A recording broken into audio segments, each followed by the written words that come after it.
You guys have all been to a party where you meet someone and then you have a powerful connection. And you know that they may be the love of your life, right? Maybe if you've had like 12 drinks. What about the love of your life? It's Brooke and Jubal in the morning on Moving 92.5. Your second date update today. We're talking to Anna. Anna emailed in. How are you, Anna? I'm good. How are you both? Good. Now, your email piqued our interest because it said that you had a powerful connection with a guy at a friend's going away party. Tell us about that. Yeah, I thought that I did. I went 2 weeks ago to a going away party for one of my friends. She's moving to New York. And within 5 minutes of being at the party, I met this really nice guy named James. And we kind of just had that magical all-night hangout that you see in the movies. We just were by each other's side all night and playing board games and just showing each other tons of iPhone pictures with each other and Showing each other iPhone pictures of each other. Like, what kind of pictures are we talking about here? Okay, pervs. I'm guessing they weren't nudies, were they?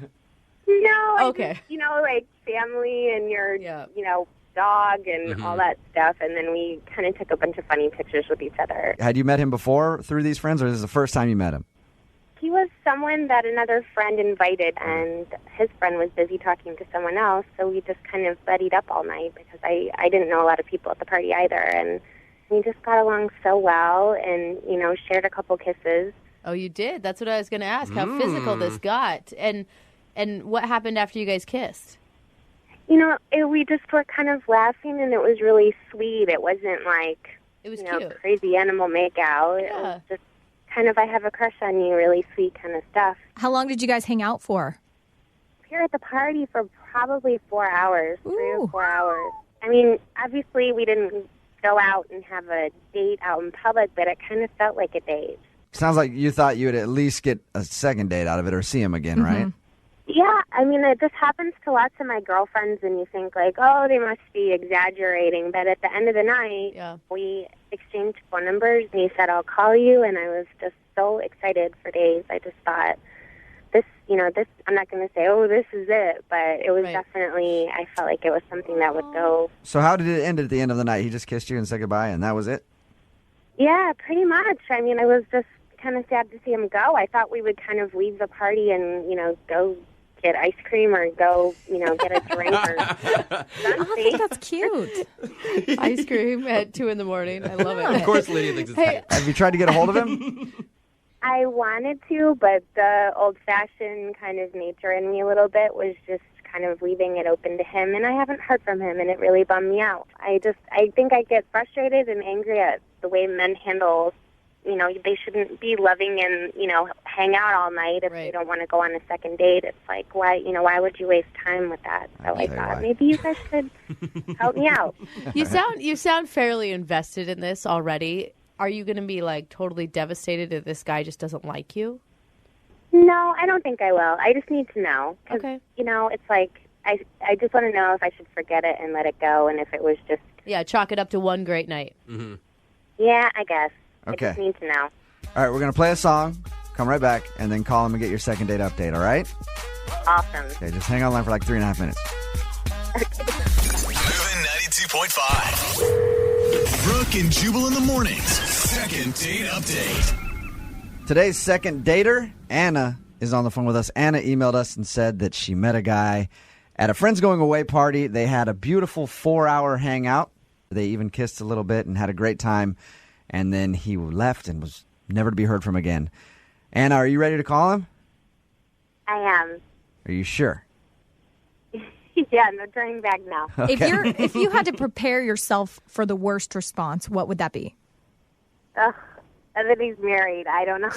Ooh. That one's pretty bad. That'd be pretty bad. That'd Yeah. be pretty spicy. Because there's nothing you can think of that you did. Nothing. I don't know. Maybe I'm too nice. I don't know. Or You're too Yeah. pretty. It's a problem. I reject You know- girls all the time because they're too nice. I'm I like, will say sorry. that sometimes when I meet a really sweet girl and I talk to her, I'm just like, I'm gonna ruin you. So maybe I shouldn't. You know what I mean? Just like I'm just gonna hurt you. I don't want you to be around Yeah, me. you're too sweet. I have a feeling she's not talking about a guy like you if he played board games with her all night. Yeah.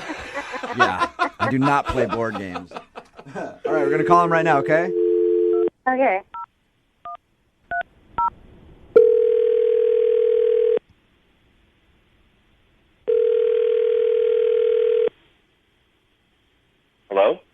Is James there? Yeah, that's me. James, what's up, man? How are you? This is Jubal from Brooke and Jubal in the morning. I'm moving 92.5. You got a second? Yeah. What's going on? I was calling you because I wanted to talk to you about something. Have you heard our show before? I've heard Winbrook's Bucks. You know, I've been in the car and I've heard Winbrook's Bucks before. But All right. So you normally listen around like 8:50-ish. yeah, that's usually when I'm in the car. Okay. Have you heard anything about the second date updates or ever heard one of the second date updates? No, I haven't. Well, let me tell you what that is. Let's say you go out on a date with someone and you blow them off and you don't get back to them. They end up emailing us to call you to find out why. Okay. So somebody emailed us about you. Could you be a little more specific? I can be. You went to a going away party for some friends a little while ago, right? Yeah. Do you remember meeting a girl named Anna there?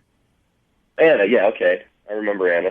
Anna emailed us and wanted to know why you won't call her back or haven't texted her or anything after meeting up with her. She said that you guys had a really good time that night and she was really hoping for a second date and then never heard anything from you. Really? Yeah, is there a specific reason why? Well, I'm kind of surprised, actually. This is kind of catching me off guard. Really? What? I really didn't think she was interested in me. Well, you guys like made out and stuff, right? Yeah. I mean, it seemed like we were getting along really well, and we were kissing and stuff. But then, toward the end of the night, she was kind of flirting with a good friend of mine, and I thought she was kind of into him. Oh, really? She was kind of giving like those nonverbal cues, like she was touching his shoulder and like kind of laughing and flirting and all that kind of stuff. So, Hey, James? Yeah. Anna's actually on the phone with us right now. Anna? Hi. Sorry, I maybe should have told you that at the beginning. Hi. Anna, was he your second choice of the evening? No, I would never. I think I was just trying to be nice to him to get in good with James. Yeah, I was definitely not interested in your friend at all. James, how was she flirting with the other guy to make you feel like she wasn't interested if you guys were making out and stuff? Well, she was like, touching him on the shoulder, and she was like laughing at all of his jokes. And I thought that, like, at the end of the night when she asked me for my number, that she was really trying to, like, get to him through me. Oh, my gosh, no, I'm so sorry. No, I was definitely just trying to be nice to him to get in good with you. I'm so sorry. I feel so stupid now. Do you believe her, James? I really didn't think I was misreading this. I mean, she was, like, tossing her hair back with her hand. She was laughing. Just doing a lot of body language stuff and just a lot of stuff. I don't even remember doing that. Are you kind of a flirty girl, Anna? I don't mean that in a bad way. I just mean like, I talk to, pretty much any girl that talks to me I think wants me. But but you talk to some girls sometimes that are so friendly and you're like, I know she's flirting with me when she's really not. She's just kind of like that. I think there's so many negative people in the world that I try to be as positive and kind and nice to people all day long. So that could probably be construed as flirting. But you can kind of see where James is coming from because some guys can take that the wrong way. But she didn't do anything that crossed the line. Like, James, did you see her do anything besides, like, flip her hair, which can be maybe her hair was just in her way. I don't know. It was that. It was, like, the way she kept kind of making it a point to, like, touch him and stuff. And I feel like that usually you do when you're, like, into somebody. Mm-hmm. Yeah. Yep. That's, like, beyond just flirting. I mean, I completely understand where you're coming from with that because I've always had a couple girlfriends that always end up, having the guy want to date them when we go out, and it's hard. I disliked you so much because I felt like you were the same kind of kind person that I am, and that you were actually not, just looking to hook up like I feel like everybody is, and we actually had a lot of fun doing playing board games and being stupid. And plus, his friend was hot, right? Always got a backup plan. Good company. Hey, we will send you guys out on a second date. We will pay for it if you'll go out with Anna again. Do you want to go out on a second date with Anna? I mean, maybe she's serious about wanting to get together again, or she went to the trouble of contacting you guys. So, Right. Maybe it's worth giving it a shot. Was that a yes? Yeah. Yes! You're such a Seattle boy, James. You really are. And Anna, you want to go out again, right? yes, but only if he really wants to go. He won't bring his friend along. I was going to say the opposite. It's a triple date. Your friend has to go. Really interested to hear what happened in today's second date update because Wade, who is on the phone with us, he wants us to call a girl named Miley. They went out on a date, and after their date, he got 2 texts from her. One text said, "You're awesome. I totally want to see you again." And then a few days later, he got a text, and I'm paraphrasing, but he got a text that said, "You're disgusting, and I never want to see you again in my life." Whoa. A few days later. Wow. And he hadn't hung out with her any time between those texts. What? So it went from, "Yeah, I want to see you," to "You're disgusting," without them even seeing each other. Wade, what's up, man? How are you? I am not good, and I'm really confused. That's understandable. I'd be confused, too, if somebody was like, "Hey, I really want to see you again," and then the next day they're like, "You're a disgusting pig, and I hate you." Right? I mean, it makes no sense to me whatsoever, and I'm kind of glad that somebody is trying to help me figure this out because it's driving me crazy. Maybe she's just crazy and she's playing like hard to get. That is messed up way to play hard to get. So how do you go from a girl wanting to go out with you to a girl calling you disgusting in the matter of just a couple days without you doing anything? I have no idea. She must have, Googled me or something. Mm-hmm. You know, maybe she looked at my Facebook, but I don't really do Facebook very much. So If she looked at your Facebook, is there something on there that would be disgusting?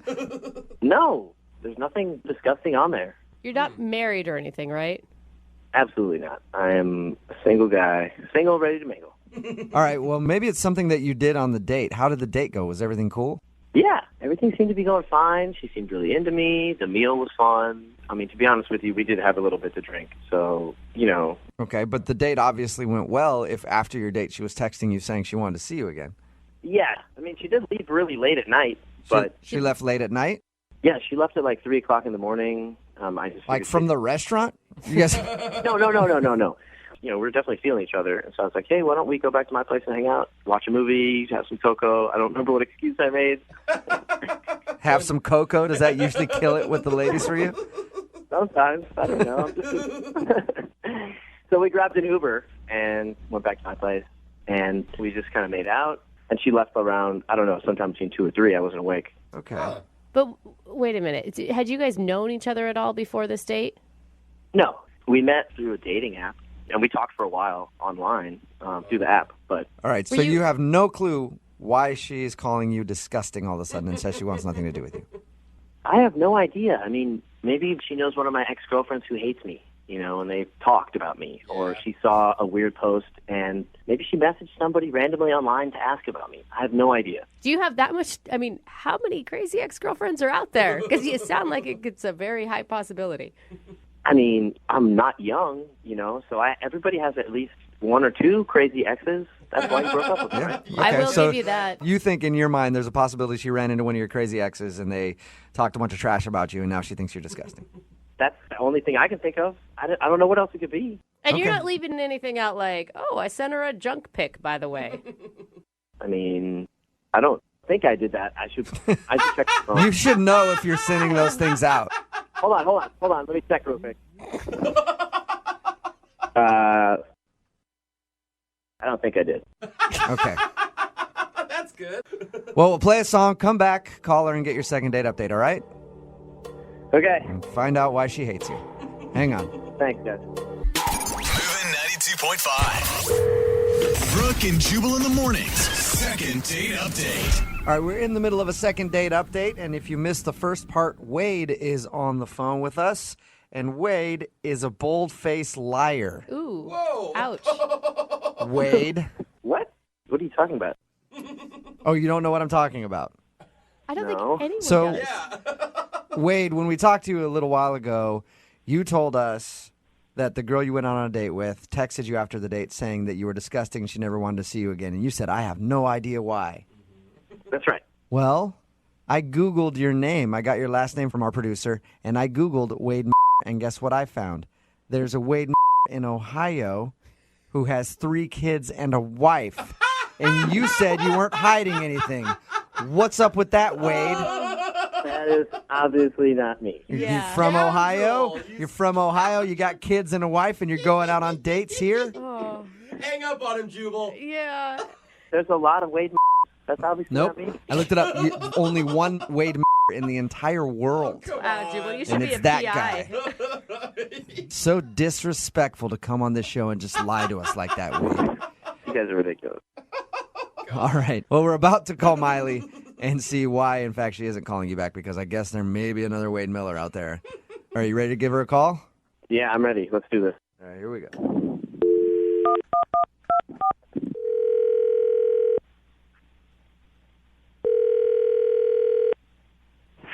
Hello, Hi, can I speak to Miley, please? this is Miley. Hey, Miley, how are you? This is Jubal from Brooke and Jubal in the Morning. Okay. Do you know who I am? No. Should I? I guess you don't have to, but it'd be cool if you did. I host the radio show Brooke and Jubal in the Morning, and one of our listeners emailed us about you. It wasn't my mother, was it? No, it was not your mom. Maybe that's another segment we have to do on the show for a different time. I don't know, but we do a segment on our show called the Second Date Update. It's where if you go out on a date and then blow somebody off, they email us to see if we can get you on the phone and ask why. Okay. Any curious at all who emailed us about you? I don't really need to hear anymore. I'm pretty sure who emailed you, and he's disgusting. I had to go to the doctor because of him. What? You had to go to the doctor because I'm calling about a guy named Wade. I'm hoping we have the right person because I don't want to get somebody else's stuff out there. What? Yeah, you have the right person. Okay. And why'd you have to go to the doctor after going out on a date with Wade? He gave me head lice. Shut up. He gave you lice? Is that what you just said? Yeah, He gave you. Are you sure that he gave you lice? I'm positive. Why? How can you be sure? Well, he's the only person that I was, close with in a really long time, and after that, I had to go to the doctor to get the head lice removed from my head. You haven't been around like any kids, or there is no other way you could have possibly gotten head lice? Absolutely not. So Wade's the only person that you've been around in weeks. Well, the only person I was close enough to have those disgusting bugs jump onto my hair from, yes. Did it seem like he was itching his head and stuff while he was out with you? Well, yeah, he was scratching his head, and yeah, he's disgusting. Okay, so that's the reason you don't want to go out with Wade, because you're positive that he gave you head lice. Well, would you want to go out with somebody who gave you something after a date? For me, it's my thing. Like, I like going out with people that give me things.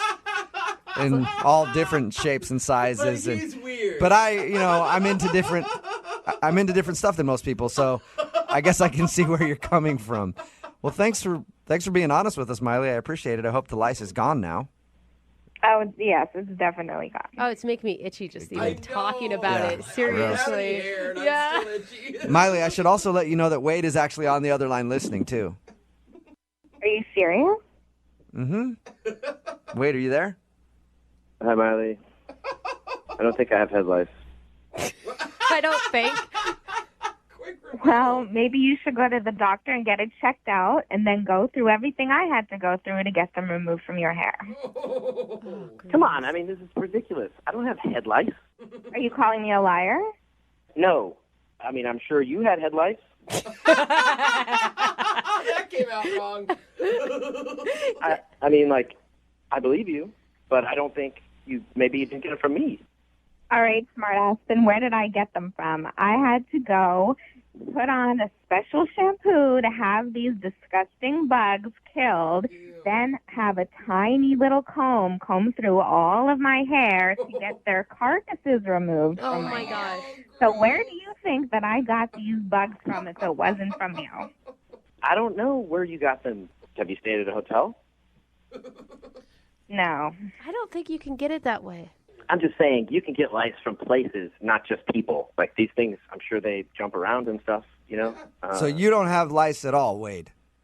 I don't think so. I don't think so. I think you would know if you had lice, yeah. Yeah, that's what I'm saying. Like, I don't have a clinical practitioner in front of me to confirm it, but...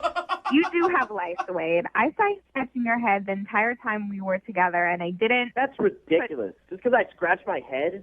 That's a symptom of head lice. Scratching. When you were telling this whole story, I was afraid you were going to say I had given you, gonorrhea or something. This is ridiculous. So you have gonorrhea. That's a possibility, but head lice isn't a possibility, Wade? I don't think you're doing yourself we any didn't sleep together, so that'd be pretty impossible, but, I actually got scared when she brought it up. And You got... lice, and she's trying to say I have lice. Wait. So you have other things that you could have passed along to her. No, I don't. I'm a clean person. I don't have these things. And not even to say that lice is for dirty people. Like kids at preschool get lice. Yeah, but it doesn't. What is lice? It doesn't sound that way because you're like, I was so nervous. Thank God it was just lice. No, I don't have gonorrhea or any other STD. Okay, I just came out wrong. Well, Poor all right. Wade. So now knowing this, I'd love to ask Miley if she'll go on a second date with you. Miley, would you like to go out on a second date with Wade? He could possibly have lice, but definitely doesn't have gonorrhea. We'll pay for the date. Never. No. No? What if he went to the doctor and got checked and it turns out he's clean? You liked him a lot at one point. No, thank you. Wade, I'll ask her again if you promise to take an AIDS test. Can you do that? I don't have AIDS. This is ridiculous. I don't know, Wade. I mean, this is just a downward spiral. This is getting worse. I don't have any STDs. It starts, hey, everybody knows it starts at lice, and then it goes to AIDS. This is ridiculous. Brooke and Jubal in the morning. Whenever anybody says, I had to go to the doctor after going on a date with this person, it's usually never a good thing. It's never like, I had to go to the doctor because I was lovesick. My heart hurts so bad. It's Brooke and Jubal in the morning. I'm talking about today's second date update. This guy, Wade, went out on a date with a girl named Miley. She wasn't calling him back after the date. He had no idea why.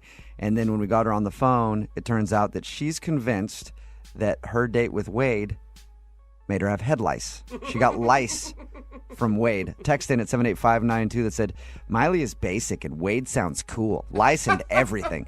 It just shows that anybody will date anybody in the second date updates. Every time we do one of these, no matter how bad it is, people always text in like, I'll go on a date with him. Yeah. So you date a lice-riddled man like Wade. You don't. The thing is, she accused him of having lice. He said that he didn't have it.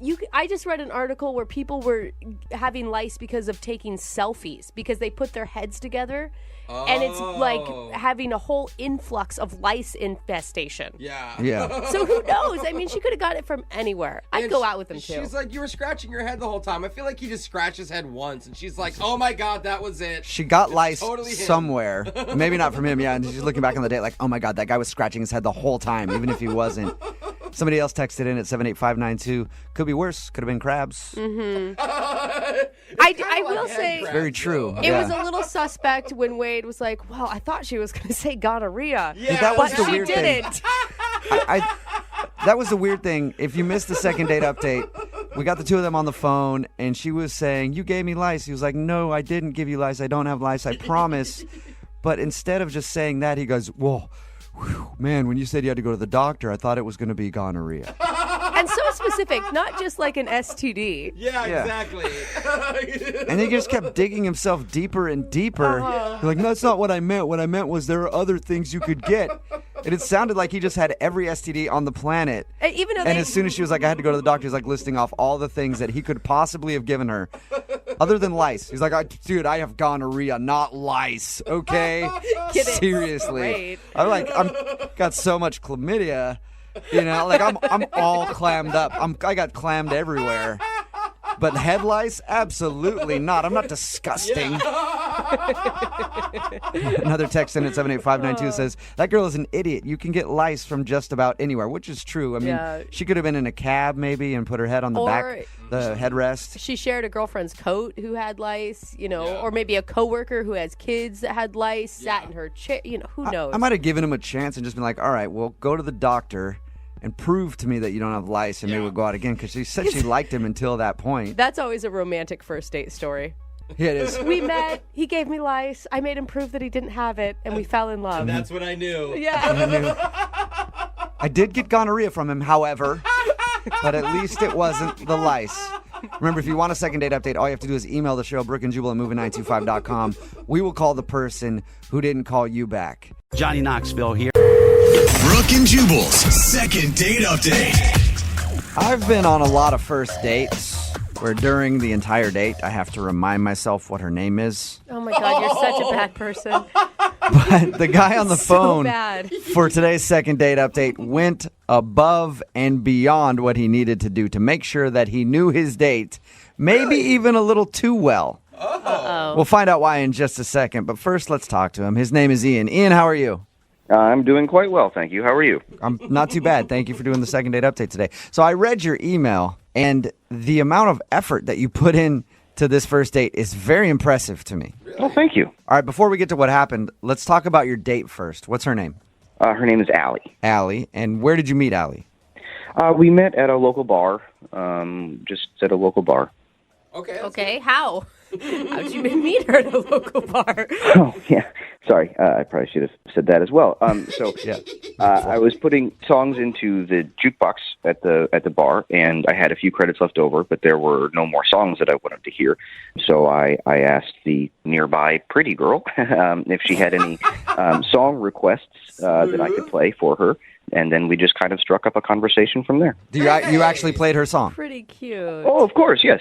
Oh, I would have rather you been like, that's a terrible suggestion. Whatever. But hey, what's your name? I love that that's your first initial thought, and mine is, oh, if they get married, that will be their first dance song. Oh, that is cute. Well, no, probably not. She had me play Pour Some Sugar on Me. Oh. That would be an amazing first dance song. It'd be memorable. So we exchanged numbers, names, obviously, as well. And she said it would be okay if I asked her out sometime. So what'd you guys actually do when you went out on a date? Well, I had put together a picnic spread with just a few snacks, and I had made a little surprise for her. And I'm glad that we've gotten to this part because that's the thing that I read in your email that was very interesting to me, if this is the surprise you're talking about. I feel like he knows what women want. Picnics with wine and food, and then even a thoughtful gift or whatever you're talking about. Wait until you hear the surprise, and then we can see if you think this is romantic, because honestly, I don't know. It could be romantic or it could be a little strange. But tell us what you did. I actually think it's very romantic. It's certainly unique. I think it'll stick in her mind. So that's good. Okay, it's very clinical description of your surprise. Well, I mean, I know what I'm bringing to the table, as it were. All right. I like that, Ian. So, what was the surprise? Well, so I went on the computer. I did a lot of research, and I put together and printed out a rather extensive family tree. A family tree. Wait, what? Whose family tree? For her, for Allison, for Allie. Wait, of her family? Yes, it's remarkably easy to find, actually. If you can find their Facebook page, if they have marked any of their relatives, their mom or a sister or anything, it's pretty easy to figure out the whole timeline. I went back for Allison. I went back, I believe it was 6 or 7 generations. Wow. Very interesting stuff. Did she seem interested in it? She seemed very interested in it. Yeah, it seemed like she thought it was very cool. Are you sure? I mean, a girl you met at a bar shows up to a park with basically a complete stranger, and he has the whole history of her entire bloodline. You put it like that. That's weird, man. Well, I mean, she did seem a little bit taken aback at first, but yeah. Well, once I started pointing out some of the more interesting features of her timeline, she seemed to get more into it. She had a pretty famous great, I think 4 generations back. So great. Did you just? It sounds like you just pulled up the family tree in front of you. Did you just? Yeah, I've got it pulled up right now. It's just sitting on my computer. Oh, okay. That is. So who is the great grandfather? You didn't get to that point. Oh, he was a prospector at a gold mine, one of the first out in California. Hey! Wow, dude, that's pretty cool. No, none of this is cool. None of it is cool, guys. There's one cool thing about what this guy did. It's interesting. No, it's like stalking on a whole nother level. No. I'm not a stalker. It's not as if I'm out in a tree in front of her apartment. I mean, one of the things we talked about when we were at the bar was that I'm very into genealogy. I have a subscription to Ancestry.com. This is a hobby of mine, and she thought it was cool, and so I thought I would make her a gift. I don't know where the stalker is coming in. So it's Brooke. It's not like you did the family tree thing completely out of the blue. She knew that this was a passion of yours. Yes, absolutely. Okay. Yeah, no. If you say your hobby is photography and you show up with pictures of her, that's strange, okay? If you had talked to her and said, hey, would you want me to research your family? And she said yes, that's a whole different story. Well, then that kind of takes away the surprise aspect of it. Yes, it does. It would be, I think it would be at least interesting. So, did you spend the whole time going over her family tree, or did you do other things? The tree was the largest part of the conversation. It was sitting right there, and frankly, I spent a lot of time on it and learned a lot of things about her history that I wanted to share with her. Dude, you took so many chances on that. Like, she could have a family that she hates or an uncle that's in prison, for all you know. I'm actually 99.9% certain she does not have an uncle in prison. I would know. I went through her history. That's true. You did the research, and you know all about her. How did the date end? What was the last thing you guys said to each other? So I drove her home, and as we pulled up to her place, she said that was the most unique first date she'd ever been on. Thank you. I said I would call her, and she said she was looking forward to it. And then she said she was going to put the family tree up on her wall, maybe in a nice frame. Wow. Oh, all right. So Maybe. it sounds like she did like it then if she wants to put it on her wall. Well, I don't know why she would say she did like it so many times if she didn't. That's true. Okay. Maybe I'm just totally different than she is. Well, we'll play a song, come back, call her, and get your second date update, okay? Okay. Hold on, don't go anywhere. Moving 92.5. Brooke and Jubal in the mornings. Second. That's because of what Ian did for his first date with a girl named Allie. It's probably one of the most creative things I've ever heard anybody do for a first date. Definitely the most work I've heard a lot of people put into a first date. He actually made her a family tree. He got her name from Facebook, found some of her family members, went online. I guess he's a big enthusiast of this kind of thing. He does it for all his friends and family and stuff like that for Christmas and gifts. And he decided he was going to make her a gift, a family tree for their first date. He thinks that she was impressed by it and really liked it. But now she's not calling him back. So we're going to see if we can get her on the phone and find out why. Ian? Yes. Is that one of your favorite songs, by the way? Yeah, it's fine. Yeah. Ian, I just want to apologize, okay? I think I went in a little bit hard on you on your surprise. That's okay. You called me a stalker, but I can forgive that. I mean, that would have been my reaction had I received that information about myself from someone I didn't know. But maybe she liked it, but also be prepared that she didn't, okay? Well, I mean, again, I am hoping she did like it, but she is not calling me back, so you might be onto something there. Well, we'll figure out why right now, okay? I'm going to dial her phone number. Thank you. You're welcome. Here we go.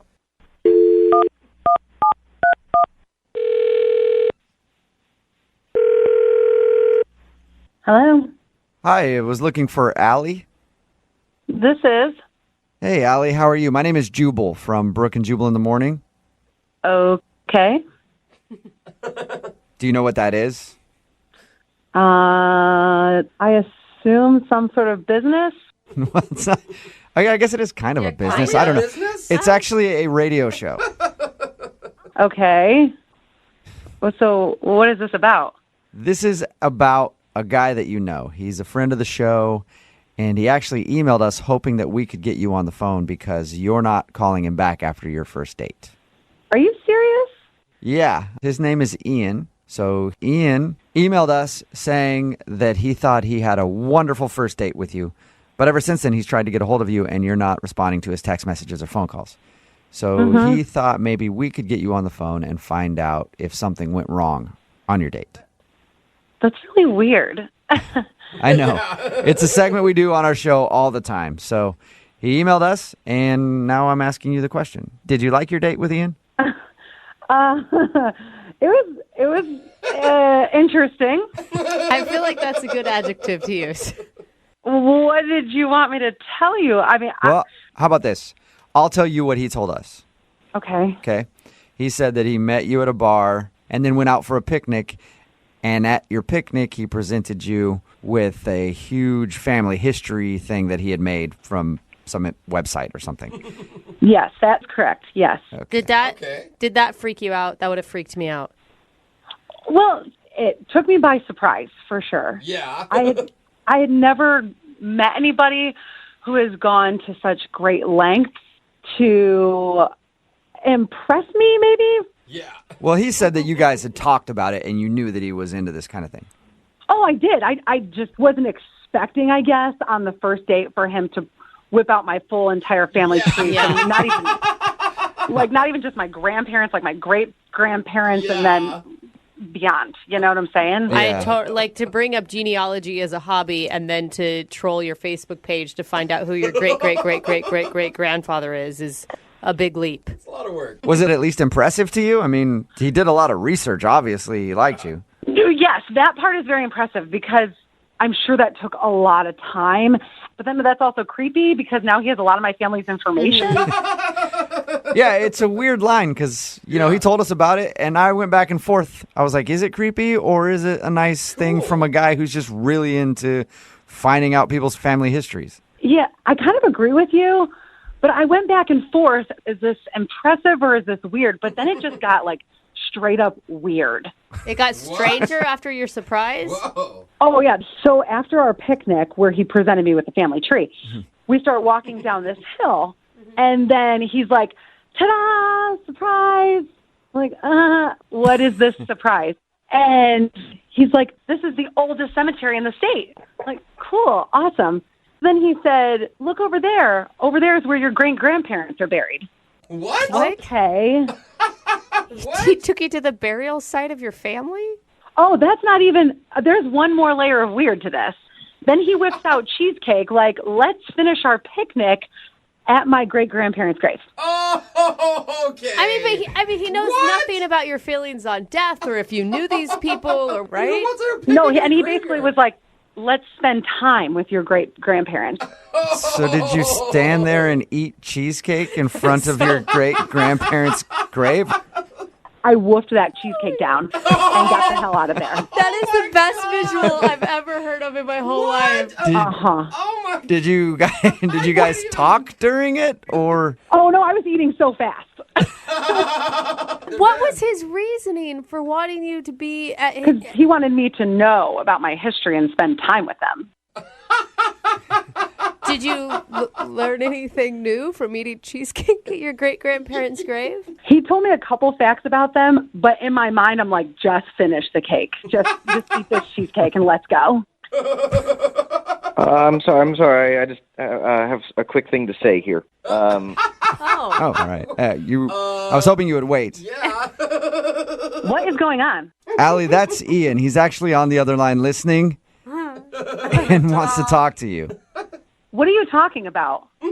I mean that he was on the phone the whole time listening, and he wanted to talk to you. He was supposed to wait until I brought him into the conversation, but he just couldn't help himself, I guess.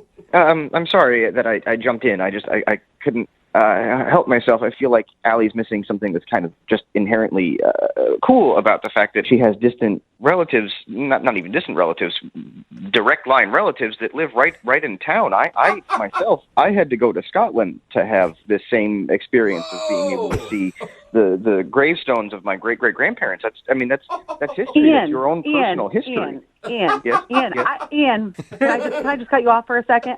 I do think that's really cool. I mean, that is awesome, and that would be a really sweet romantic thing, but you just met me. Can't we talk about that and get to that point? Like, I don't know, 3 years from now? Yeah. I mean, 3 years from now, that's a long time. It could be a whole nother generation, and they have to redo the family tree. Okay, well, at this point, I think that you can stop working on my family tree. Yeah, Allie, I mean, did you have fun with him outside of the kind of strange research he did into your history? I could have maybe dealt with the family tree thing because that was pretty impressive. But then taking somebody to a cemetery on a first date, I mean, come on. Yeah, Ian. It's a lot. Don't come back from that. I know that you don't really understand how she's not fully impressed by the family tree thing, but taking somebody to a gravesite on a first date. I feel like everyone's blowing this very out of proportion. The grandparents, finding the grandparents was actually pretty easy, but the main setup, the main research was going into the family tree. That's what took the time. I think that's what we should focus on. That's the part you kind of like. Well, we need to focus on taking somebody to a gravesite on a first date, no matter who it is. Yeah. Why? Okay, what if I put it this way, Ian? What if I say, like, hey, maybe you spent too much time investing on where Allie came from instead of who she is right now? Thank you. Allie doesn't even know who she is if she doesn't know her past. Then I come into her life and I can help her figure it out. Savior. Are you kidding? I think you need to wait and find out some more about me first, but at this point, it's not going to happen. What a wonderful lead into my question, Allie. Would you like Ian to learn more about you and go out on a second date with him? We will pay for it. Hell no. First, he freaks me out. Then he insults me. No. Sorry, I didn't mean to insult you. That was certainly not my intention. I feel like if we could go out again and just start from fresh, that would be good. And I will tell you there is an extra incentive if you have another date with me. I found out some pretty interesting things about a great aunt of yours. I don't care. At this point, I don't care, and I don't want to go to her grave either. Okay, I can just email you the information and the Great, links. She has a Wikipedia page. She was Wow. Oh, that's pretty famous. Well, Allie, thank you for talking to us about your date. Thank you. Yeah. Ian, I'm sorry you didn't get a second date, but maybe this is a lesson learned. Yeah, I guess so. Yeah. And what's that lesson? Don't ask people out on a first date. They're going to be ungrateful about research you do. Brooke and Jubal in the morning. Text in at 78592 that says, I don't think I'd like to go out with this guy, but I'm wondering if I could hire him to do some research on my family. It's Brooke and Jubal in the morning talking about today's second date update. If you missed it, this dude named Allie wanted to call a girl, or Ian wanted to call a girl named Allie that he went out with. She wasn't calling him back, and he couldn't figure out why, because for their first date, he went to great lengths and actually researched her whole family tree and even presented her with a nice little presentation basically on her family. And then we found out when we got her on the phone that not only did he do that, he took her on a picnic next to a cemetery that was the gravesite for her great-grandparents. Oh, dude. And he took her to their grave to have dessert. Yeah. She was obviously creeped out by that and doesn't want to go out with him again. The other thing is, some people may be really into that, but it's not a first date move. Right? Definitely It's like, definitely get not. to know you first, and then maybe we can move on to that if you're into that whole thing. But he didn't get it. No. At all. No, he he's like- didn't. He's like, what are you talking about? This is great. Everybody should learn about their family history. And I went out of the way and took you to where your dead great-grandparents are. Yeah. Come on. Some people are pissed at us. Someone wrote in, I hope you didn't ruin him. He was just being chivalrous. Oh, I he'll don't be fine. I don't think we ruined him. I don't Yeah. think he realized that she was like really angry at him. He just didn't understand. He put it back on her. That's like, well, fine. Then just don't go out with guys who are doing research on your family if you don't want to know about it. Remember, if you want to do a second date update, all you have to do is email the show, and we will call the person who didn't call you back. Brooke and Jubal in the mornings. Second date update. What happens when a beautiful single woman shows up to a church event full of 20-something dudes? Oh, gosh. Well, Mayhem? they probably all have to start praying because they're thinking all sorts of bad thoughts. And I wonder if that's what happened to Keith, who's on the phone today to do a second date update. He says he met the girl that he wants to call at a church function. And Keith, when you saw her walk in, what impure thoughts were you thinking? What were they? Guys, I'm embarrassed, guys. I don't really want to tell you that. Oh, sounds like someone used the hymn book in a strategic place when he stood up. No, it wasn't in church that I met her. You know, it was at a church function. It was like a singles barbecue. And yeah, it was like a nice day. And I've been going to this thing for 4 years. Oh, no. For 4 years. Wow. And were you standing with your church buddies and you saw her walk in? You're like, dude, that chick, man. Oh, she looks like she could pray for hours. I would pray her so hard.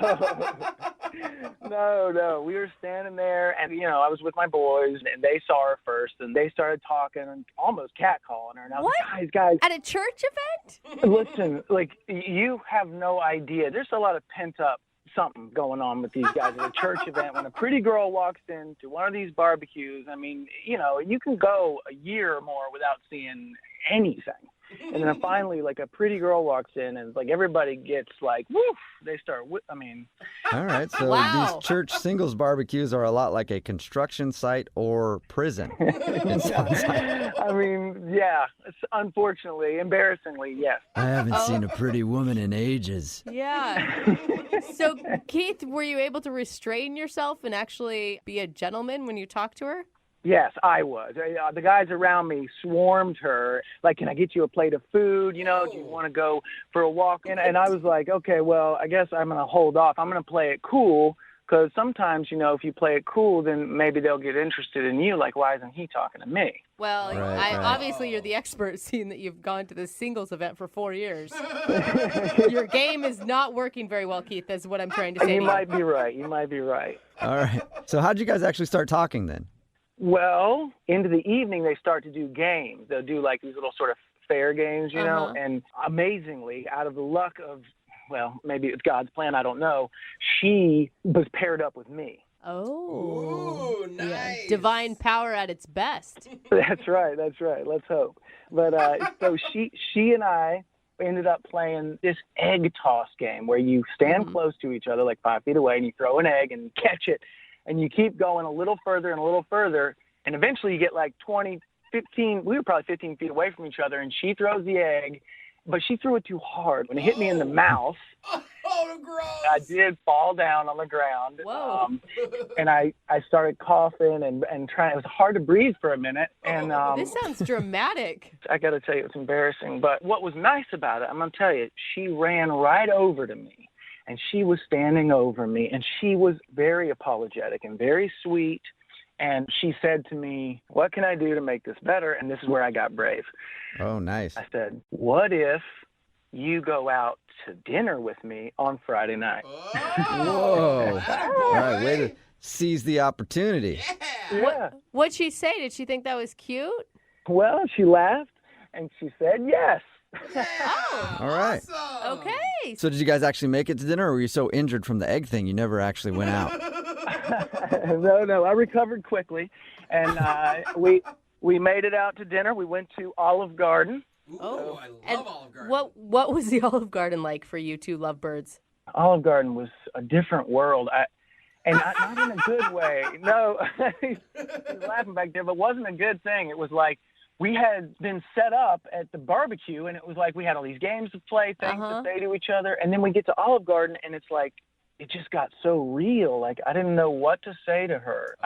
Yeah. No. Yeah. That's usually when I take one of those breadsticks and just put it in my mouth and look at the person across the table from me. Just make eye contact. Awkward eye contact. No. I was feeling so nervous, and I only ordered a salad. And I felt like, okay, well, I'm just going to try to eat light. And she ordered like a full meal, like breadsticks, chicken parmesan, and like on the side of shrimp scampi. I'm going to tell you right now, I think you went wrong ordering only a salad. Yeah, dude. No woman wants to go out with a guy who's just eating a salad while she scarfs down. Well, I mean, good on her, but what'd you do while she was eating? Just looked at her? You know what I did? I took my time, eat my salad one bite at a time, and I just kind of tried to wipe my mouth after each bite. Oh. Just spread out the salad for an entire 3-hour meal. One salad. Well, unfortunately, I wish it had lasted 3 hours. It was only about probably 28 minutes total. I think I timed it, which I shouldn't have done. Probably. Well, yeah, it was 28 minutes. And what she did was she got up at the end and she said, "Thank you very much for dinner." And she shook my hand, and I tried to pull her in for a kiss, but she pulled away and turned away and left. Wow, did she seem angry about something? No, she was really polite, but she just went ahead and walked out and left. Not mean, but just not nice either, Yeah. I mean, it doesn't sound like you guys had the best chemistry. Ah, man, I tell you, it was not the chemistry that we had when I had an egg in my throat. But maybe that's the problem. Maybe we can score you a second date, and then on that date, you just keep an egg in your mouth the whole time. Okay? We'll play a song, come back, call her, and get your second date update, okay? Thank you, yeah. Yeah, man, hang on. Moving 92.5. Brooke and Jubal in the mornings. Second date update. Not to put too much pressure into the second part of today's second date update, but this is the moment where we find out if God really exists. No pressure at all, Jubal. No pressure at all. If you missed the first part of today's second date update, Keith is on the phone and he wants to call a girl named Amy who he met at a church function, and then they ended up going out to Olive Garden. The date ended with her kind of getting up and saying, "Okay, well, thank you very much for the time," shaking his hand, and then walking off. He said that she wasn't exactly mad, but she also didn't seem very happy. So we're going to try to get her on the phone and find out what went wrong. Keith? Yeah. Are you ready to see if God, in fact, does exist and you guys will go out on a second date? I'm ready to call her, yeah. Okay. I will say, Keith, your date only lasted 28 minutes, and I don't think that that's fair of her. I think she should have given you more of a chance. Obviously, you were nervous. Doesn't sound like you drink alcohol, which is always my go-to to make myself more relaxed. So I'm hoping that you get another chance at this. Thank you for saying that. I don't know why it ended so early. Hopefully she'll tell us. Okay, I'll dial her phone number right now and see if we can get her on the phone, okay? Thank you, and God bless. All right, here we go.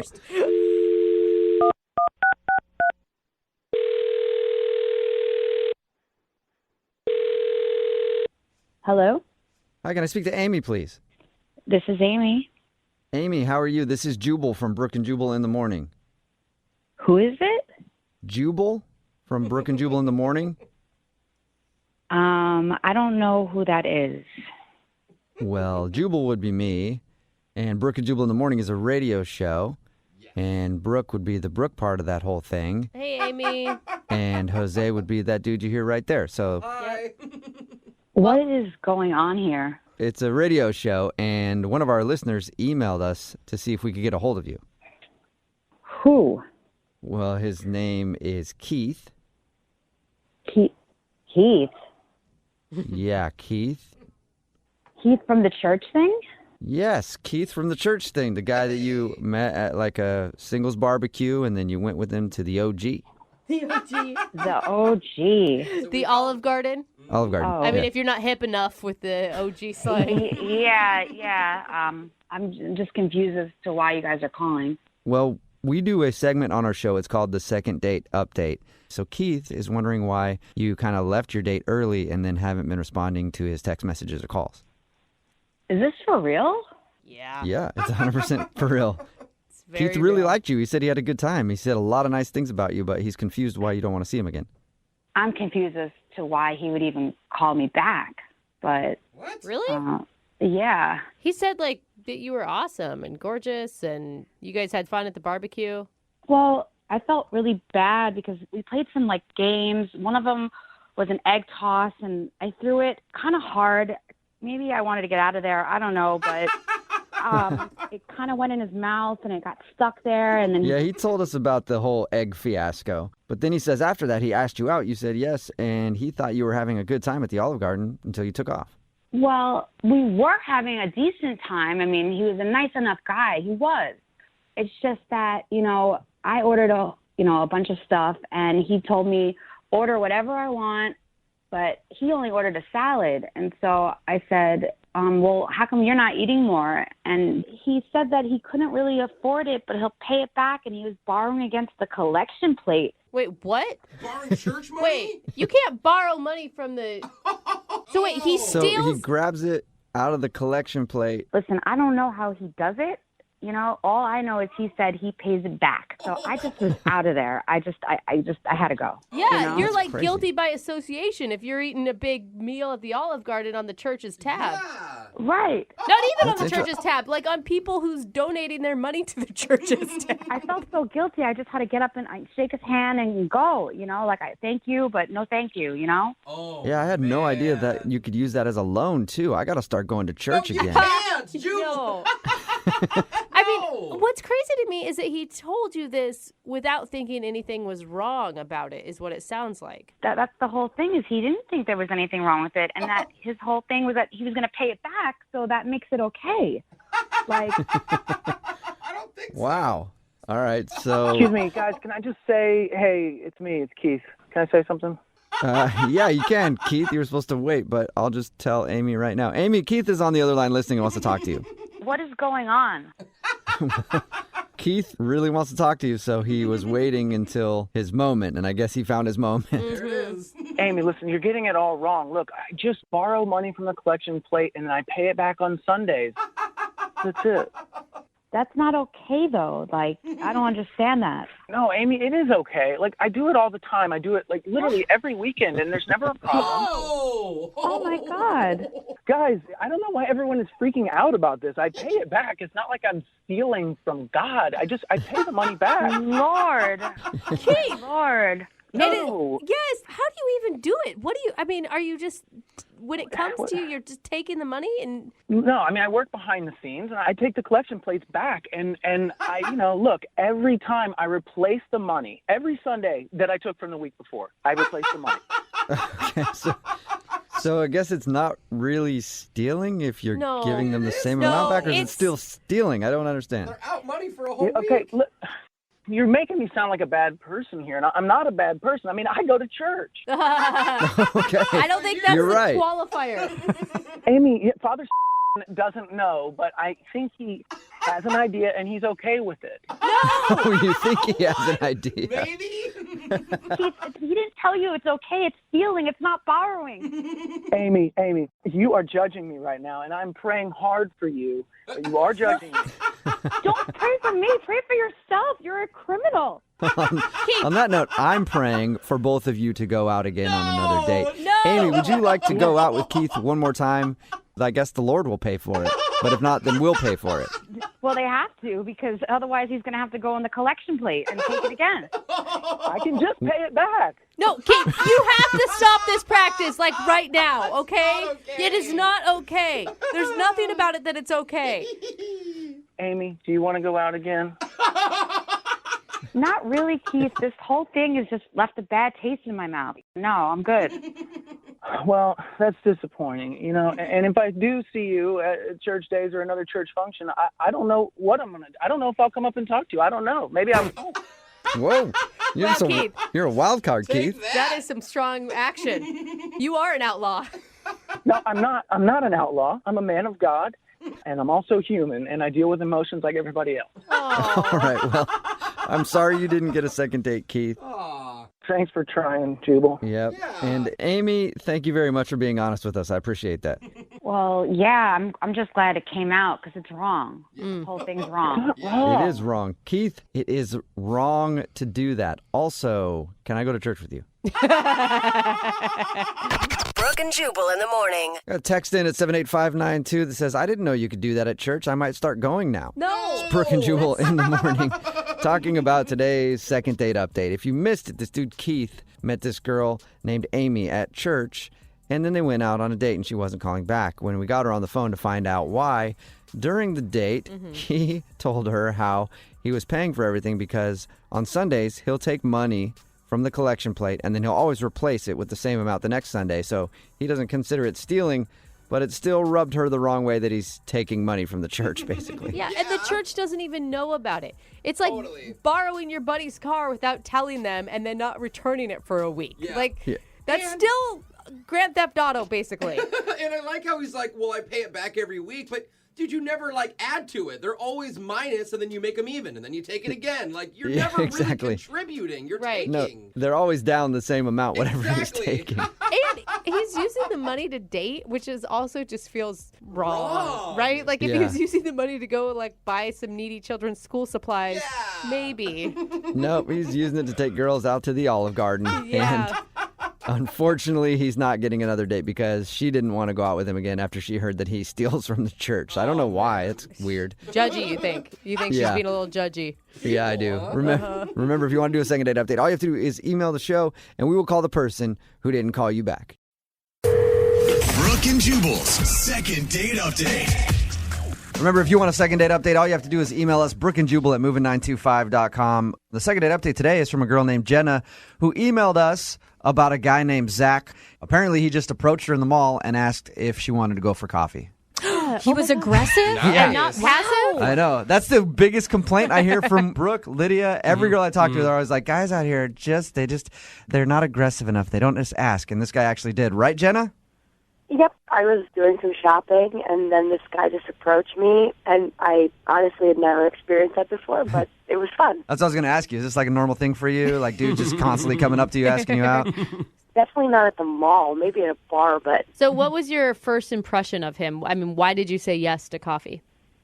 I guess I said yes because it kind of like caught me off guard, and I don't know, I wasn't doing much else, so All right. I thought, why not? So you guys didn't like meet up for a later date at coffee. You met at the mall and then just went and got coffee. That's what your email says. Yeah, really, we just went like next door. That's kind of cool. Like I normally don't have a problem asking girls for their number. I'd be like, hey, let's go get coffee right now. Right now. That's impressive. You don't have to give him your address. There's no creeper stalker status involved in it. You can know immediately if you like or dislike them. Yeah. It's smart on his part because if he's like, maybe later we'll go out on a date, it's so easy to bail. But if he said, go right now, he's kind of got me cornered. So did you enjoy having coffee with the dude? Yeah, I really did. I really liked him. He was really cool, easy to have a conversation with. And how long did you guys hang out for? I mean, as long as a cup of coffee is like 30 minutes maybe. Okay, that's it. Yeah, maybe like a half hour. And have you tried to get a hold of him since? I have not tried to get a hold of him, and he has not tried to get a hold of me. This guy went out on a limb, asked you out on coffee right there on the spot. You guys exchanged numbers, but then you didn't contact him at all? Don't you think it was your turn to make the move? No, I don't think it was my turn. He's the person that asked for my phone number. Okay. Oh. And I don't think it's my responsibility to call him. All right. Traditional woman. Okay. Yes, thank you. What made you want to get us involved then if you haven't even tried to get a hold of him yourself? Yeah. Well, because I want to see why he hasn't called, and I guess I'm too scared to do it myself. Okay. So you need a little helpful shove in the right direction.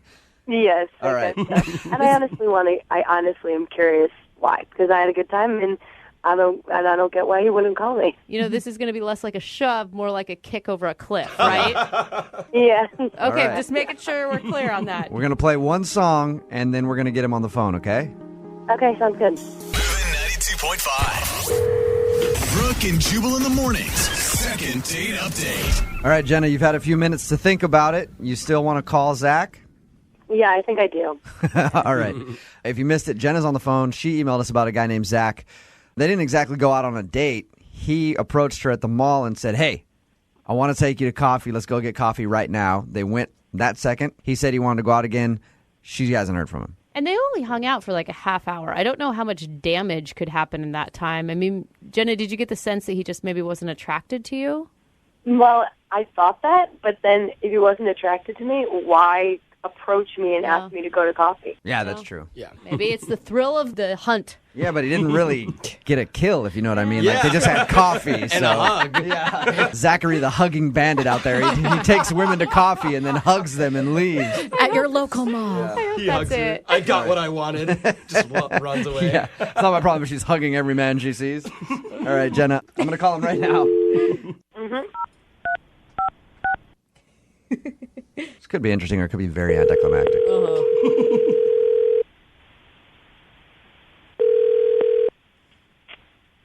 Hello?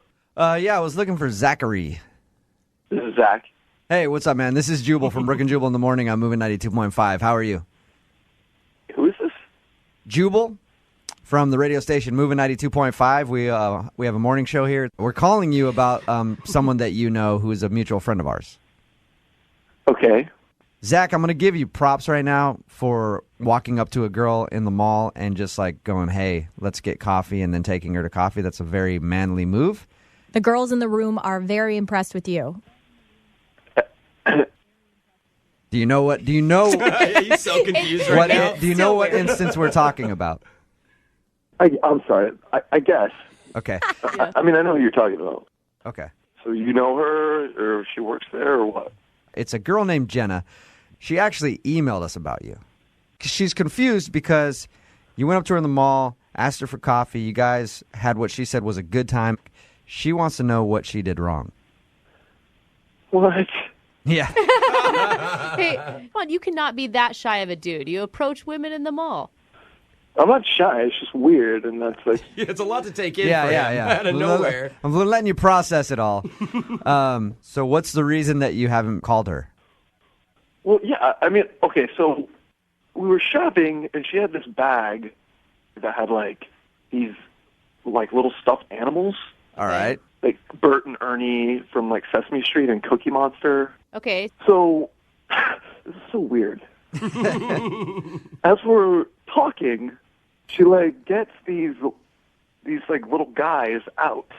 The stuffed animals? Like Cookie Monster. And is like talking with them. You know, like to them or like using them as like hand puppets? Like both. Like I was talking to her and she would like respond to the question like in I Okay, wait. She's like kind of good at it, like in like the Cookie Monster voice. Zach, in the voice. So you'd say like, "What do you do for a living?" And she'd be like, "I work as a teacher," like that. Yeah, exactly. You want coffee? For how long did this go on? Way too long, like way too long, like not like it happened for a second. And at first I was like ha ha ha ha ha, and then I was just like, "Hey Jenna." Yeah, I did not do it for that long. Zach. She's on the phone? Yeah, Jenna's on the phone with us. I should have probably told you. Yeah, you probably should have led with that. Jenna, were you playing with toys at the table? You are blowing it way out of proportion. I was being like goofy and playful. Yeah. Okay. I don't know. Too playful. She says that she was being playful and joking around. The way that Zach describes it is she was basically putting on a puppet show. I can't believe you're that affected by the fact that I had like puppets. I was just joking around. And it's not like you were much of a conversationalist. All right. Were you buying those toys for yourself or were they a gift for someone else? I was buying them for my niece, and I felt self-conscious that I had them. Zach noticed them, and yeah, I was like goofing around with them. Okay. Jenna, let me ask you this. Do you think that you were goofing around with them and then it was like, you know, someone who has a joke that's kind of funny and then it just goes on a little too long? I don't know. Zach? Maybe. We weren't even there that long. So if I was talking in a character voice for 20 minutes, who cares? Yeah. 20 minutes is a long time. Jenna, Zach, I don't Zach, think it matters. Did it feel like a joke that went on too long for you or something? I don't know. The whole thing was just weird. I mean, I thought it was just weird. It weirded you out. It would be like if I went up to a girl and asked her out and then I found out that she liked to talk baby talk. Honestly, I regret it. Okay. No more voices. All right. I think well, it's kind of cute. we will pay for you guys to go on a second date if you'd like to go out again. If Jenna promises to leave her toys at home, will you go out on a second date with her? I mean, does she want to? I mean, she's kind of said a couple, like, kind of rude things. I mean, So have you, Zach. You called her crazy, basically. So have I you. didn't call her crazy. I said what she did was weird. Okay. Well, you called her weird. Okay. Now it seems weird, right? I mean, I don't know what to. I mean, I'd say I'd go out with her again, but is it going to be weird? No, she's not going to bring any toys with her. She's not going to bring any stuffed animals with her. We'll send you to like an adult place to Not go the get some Disney dinner. store. We'll send you to Rainforest Cafe. Yeah, No, I'm we'll just send kidding. you over there. I'm just kidding. Okay. All right. I would suggest alcohol on your date. Yeah. All right, you guys. We'll get your information and send you guys out on a second date, okay? Okay, cool. All right. Yeah, they're definitely not going out. I do not feel the vibe at all. No. Brooke and Jubal in the morning. Brooke and Jubal's second date update. How do you define what a romantic kiss is? Is it 30% tongue? 50% tongue? 120% tongue? It's like no lip at all. For me, I define a romantic kiss all based on where the thumb goes. But I'm different than others. And Andrea, who is on the phone today, says that her meeting with a guy ended with a romantic kiss. So why is he not calling her back? I don't know. We're about to find out. Andrea, what's up? How are you? Good. How are you all? Good. How do you define a romantic kiss, Andrea? I think like 50% tongue. like a nice medium, start nice and gentle, and work its way up. Did he like cradle your head with both of his hands and gaze deeply into your eyes? Oh yeah, a little bit of hair playing. Wow. Hair? All right. Like pulling? Like I don't. Yeah, I mean it was definitely the best kiss I've had in a while. So I don't know why he's not calling me back. Well, tell us a little bit about him. What's his name? His name is Tim. Tim. And how'd you meet Tim? I met him at a friend's work party at a bar. Okay. And did you know him beforehand or? No, she introduced us that night. I noticed him as soon as I walked in, though. He's so my type. Tall, gorgeous dark hair, these like baby blue eyes. His smile was like, oh my gosh, it made my heart melt. Oh my gosh. Did you tell your friend right away you have to introduce me to him? Oh, yeah. Yeah. No, I mean, she knows my type. We've been friends for forever. And I'd heard her mention him before. So he was, like, on my radar, but that was the first time I'd ever seen him or met him. And, yeah, he's He's incredibly handsome. Oh my God, Wow. You're like flustered right now. Yeah, I can hear it. I am. It's so pathetic. Did it show on your face how horny this guy makes you? No, it wasn't like dirty or anything like that. It was just like, those butterflies, like that feeling of like my stomach is all like and knots. I The don't know. horny little butterflies. We all get those horny little butterflies sometimes that won't leave us alone. All right, so what happened next after you met this guy? Well, we talked and hung out that whole party. It was more of in a group setting though, so as like the work party was wrapping up, he asked if I wanted to go to this other bar down the street and get a drink. So just the two of us went. Did you bring the horny butterflies with you? No, I had gotten those a little more under control at that time. Okay. But obviously, I mean, he was feeling it too if he asked you to go to another bar with him. Yeah. I know, right? That's what I thought. Okay, then so how did things go at the second bar? Well, we talked, but he was getting a little more flirtatious, like put his arm around me and like really sweet. I wish it just started getting late though, and it was a work night, so around like 11 o'clock, we're like, should probably go. So he called me a cab, super gentleman. Yeah. Were you guys pretty wasted by this point? I'd say like happily tipsy. Okay, so not super hammered. No, like I could still think and form sentences and, Okay, so he called you a cab, and is that when the romantic kiss happened? Yeah, so he kind of walked me outside and, like, he kissed me. And then he did this adorable, like, little, like, spun me out and, like, brought me back in for, like, a final kiss. And it was super sweet. And so I took it as a sign and was like, hey, we should do this again sometime. Did he seem almost like too smooth? Like he's done this so many times that he's got like a program. He's got a move. Yeah, that's what I mean. Like the twirl seems like a little almost over the top. It seemed genuine. Like in the moment, maybe I was a sucker, but he seemed super genuine and just smooth, but not in like a slimy way. Yeah. Okay. So I was tired. I went home. Didn't even realize that I didn't give him my number. So I was like, well, if he'll want it, he'll find it. So I waited a couple of days, and nothing. So I got a hold of my coworker and was like, hey, this is weird, but can I have his number? Like, we haven't talked. And she sent it to me. And so I texted and was like, hey, this is Andrea. I had a really great time the other night. Just wanted to make sure you had my number. Did he respond to that at all? Yeah, all he said was thanks. That's it? Wow. Really? Just thanks? That Like, was it. no, thanks, I had a good time too, or thanks, I'll see you later? Yeah. No, just thanks. Ouch. Wow. That sucks. Yeah. Whoa. Why do you think he would be so cold like that after what sounds like a great evening? I don't know. I mean, I've been trying to figure it out because I don't want to be too clingy or too forward, but the only thing that I can think that it might be is when we were talking and hanging out at the second bar, I mentioned to him that I still live with my parents, like I still live at home. Ooh. And he kind of gave me a little bit of an odd look. So I don't know if, he was just playing it cool that night, but thinks I'm not mature enough for, like, I don't know. So you think that he might not want to date you because you live at home with your parents? I guess. I mean, I have a job. I'm responsible. It's not like, I'm living in the basement playing video games all day. Some guys like that. Yeah. Nothing wrong with Yeah. All right. I can play a mean Mario Kart, but All right. Well, we'll play a song, come back, call him, and get your second date update, okay? awesome. Thank you, guys. All right. Hang on. Climb on board. Moving 92.5. Brooke and Jubal in the mornings. Second date update. If you're just tuning in for today's second date update, that music right there would be the sound of horny little butterflies.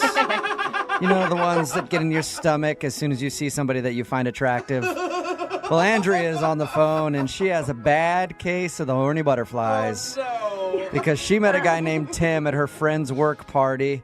They hung out for a little while even after the work party and ended the night with a romantic kiss. But now he's not calling her back. She actually was able to text him and say, that was fun, we should do that again.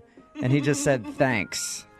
So apparently he's not hearing the same horny butterfly music that she's hearing in her head. But we're about to see if we can get him on the phone and find out why he's not calling her back. Andrea? Mm-hmm. Are you ready? I guess. Are you regretting doing this after being labeled as a horny butterfly girl? I guess I'll wait to hear what he has to say until I regret it. Okay. All right. Well, I'm going to dial his phone number right now and find out why he's not calling you back. Here we go. Okay.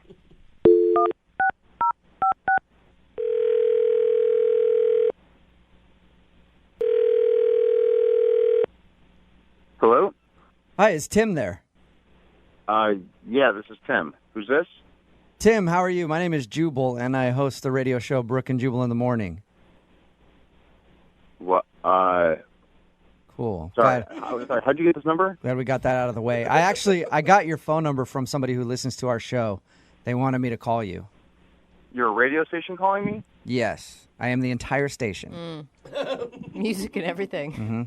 Well, is this like a prize or something? What's this about? No, it's actually a segment we do on our show. It's called the Second Date Update. You recently went out with a girl named Andrea. Do you remember her? Oh, Jesus. Yeah. Whoa. That's usually not what people like to hear when their name is brought up. Just, but Yeah, it's like an awkward situation there, man. really. Andrea emailed us and told us a little bit about your date, how she thought you were awesome. But when she texted you asking if you guys could hang out again, all you did was text her back and say thanks. Yeah, I was trying to, be nice. All right. Did she do something to piss you off? She swears the date you guys had was awesome. It was fine. This is weird to say. The date was fine. I can't date her.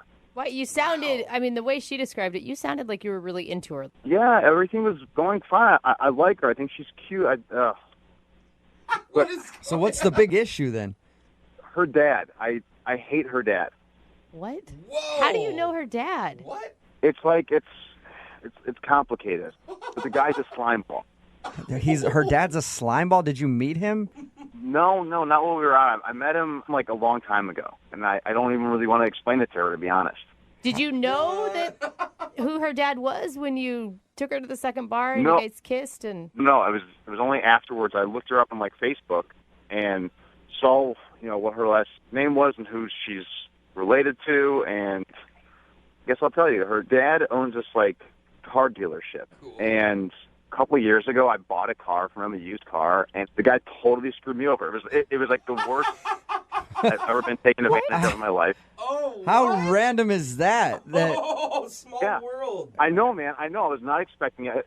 He gave me a car and a horrible interest rate, and it was one of my first times like getting a car, on my own. So like I didn't know any better really, but like the guy totally took advantage of me, and that was like a big turning point in my life. Like no joke. Like I was like I don't want to be taken advantage of anymore. Like I get smarter about this stuff, but I also like I want to prevent myself from that type of thing happening again, and I never want to see this guy again. okay, so wait, you don't want to talk to her because you think her dad, like she could be like her dad, or because you are afraid of this going into a relationship and you having to meet her dad? Well, first of all, she lives with her parents, so I'm guessing if it went into a relationship, I would run into the guy sooner or later. Right. And I don't know if I can control myself around him, to be honest. Like, I'm not going to be able to shake that guy's hand, But it could be like the ultimate form of revenge. I mean, To be honest, like that actually went through my head. Like, oh, I should just I should sleep with her and then, get back at this guy. Yeah. Look at him But like, right in the eyes. I'm not that type of guy. Oh, okay. Man, you're a way better dude than I am, because if somebody screwed me over on a car, I would do that in a heartbeat. I'd go over there just to have dinner with him and stare him in the face and shake his hand and be like, guess what I just did? And you're positive that's her dad? 100%, yeah. Oh, man. Wow. why wouldn't you just tell her that? Who wants to hear that I can't date you because your dad's a like, True. I don't need her to feel bad about it. Like she raised her. I'm guessing she knows, and like I don't like. Maybe she doesn't. I don't know. Yeah, maybe if you guys were dating for a little while and it was like at the point where you had to be around family members, like I can't be around your dad ever. But this is the first time you're hanging out, and you realize her dad is the guy that screwed you over 3 years ago. Yeah, like why not cut the cord now and like say trouble down the line? Yeah. Okay. Well, thank you for telling us why. That's crazy. Mm-hmm. Yeah. Yeah, I hate hearing about people getting screwed over and people being lied to, Yeah, no, it's the worst. Yeah, that's probably why I should have told you this earlier, but she is actually on the other line listening and wants to talk to you. Are you serious? Yes, I am. Hey, Tim. It's Andrea. Hey. You heard that entire thing? Yeah, I heard everything you said about me and my dad. I didn't say anything bad about you. That's a good point. No, I know, but you've been ignoring me because of something that wasn't even my fault, and that doesn't even sound like my dad. Like, I'm sorry. Like, it sucks to tell this to a person. Your dad is a bad person. Oh. I guarantee you I'm not the first person he's done this to.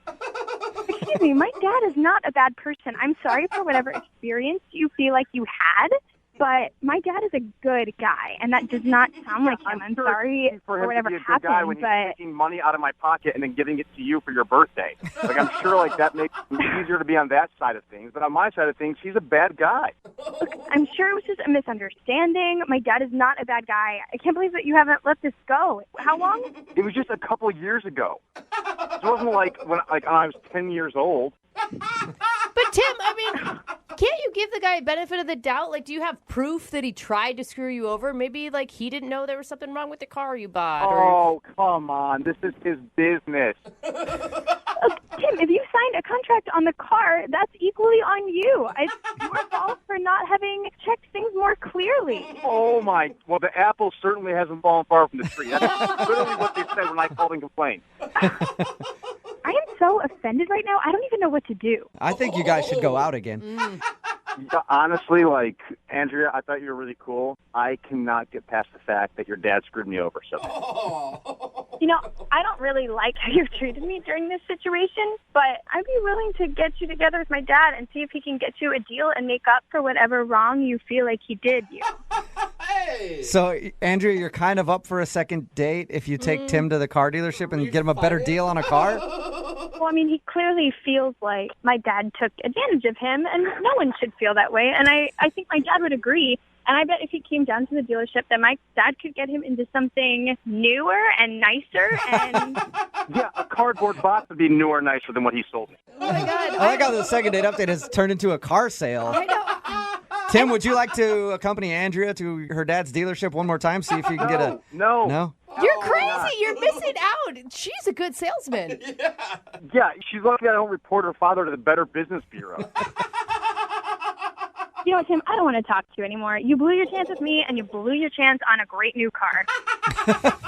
Oh, Jesus. Yeah, okay. Yeah, maybe I'll see you at the next President's Day weekend sale or something. All right? Brooke and Jubal in the morning. Got a text in at 78592 that says, that guy's crazy. He should have gone on a second date and had the radio station buy him a new car. Whoa! Because, you know, after all the second dates, we always offer to pay for their date. I guess technically we would have had to buy him a car. If you don't know what I'm talking about today's second date update. This girl, Andrea, wanted to call a guy named Tim because he wasn't calling her back. And the reason, he got screwed over by her dad on a car purchase. And he realized who her dad was. He's like, I can't date her.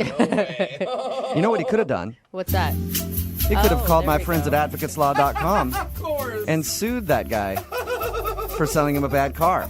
If you have any legal issues that you need help with, you can always hit up my friends at advocateslaw.com. They're available 24 hours a day. All you have to do is call 206-512-3555. They've gotten over $100 million for people who need their help. So even if you're curious if you need help, just go in there, get a free consultation. It's that easy. Okay, back to the second date update. Anyway, yeah, he wouldn't go out with her because he got screwed on a car. I kind of understand it, though. I mean, that feeling of just getting raked over the coals sucks, We're getting lots of texts in at 78592. Somebody said, he needs to let it go. That was a long time ago. But more people are texting in like, I understand completely. Yeah. Somebody texted in at 78592 that said that they bought a car in California once and got screwed over. So now they will never purchase a car in California. Well, what a stance. I mean, how are they going to live like that? No car dealership at all. Just the whole state of California. Give me a free car? No, not if it's from Cali. Nope. I mean, it's one of the largest states in the entire country, but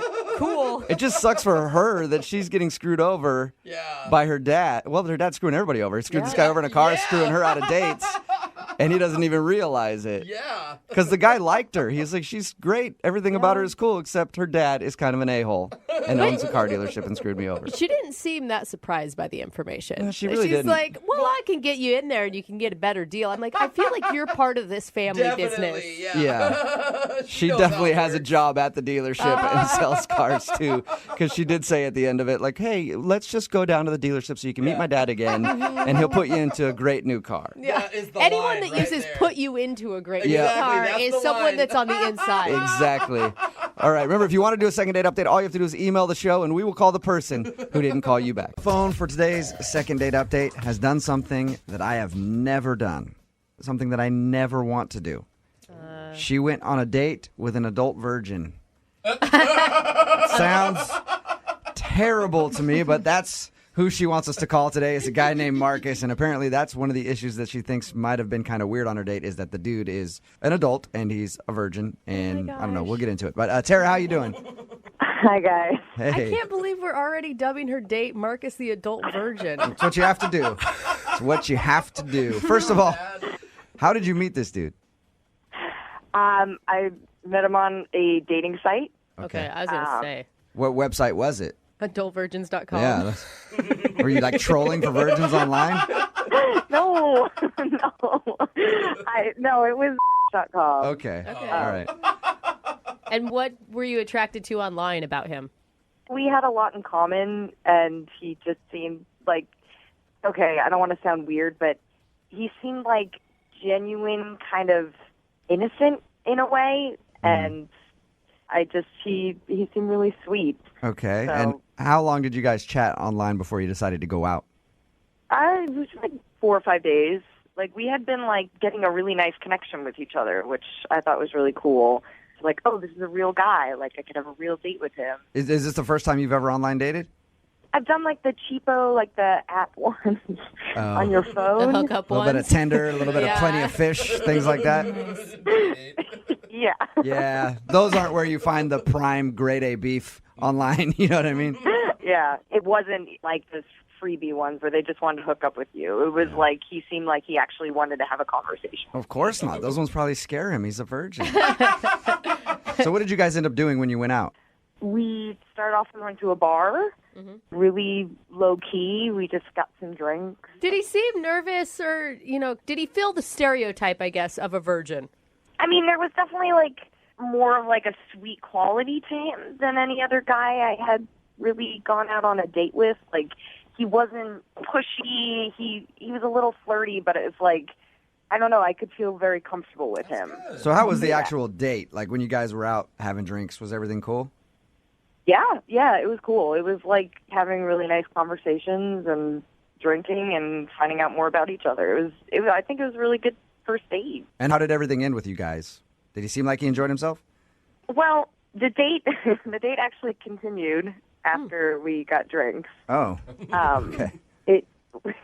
We actually went back to my apartment. Oh, well, aren't you just forward with the adult virgin? What'd you guys do at your apartment? And how'd you lure him back there? Candy? It was very innocent. It was we just literally. I just said, want to keep hanging out. My apartment was very close to the bar. We wanted to go back, watch a movie, and we kissed and stuff, but nothing like. So you guys actually watched a movie together? I mean, we started watching a movie. And then you made out a little bit. Yeah. Well, yeah, but that quickly began us getting a little physical.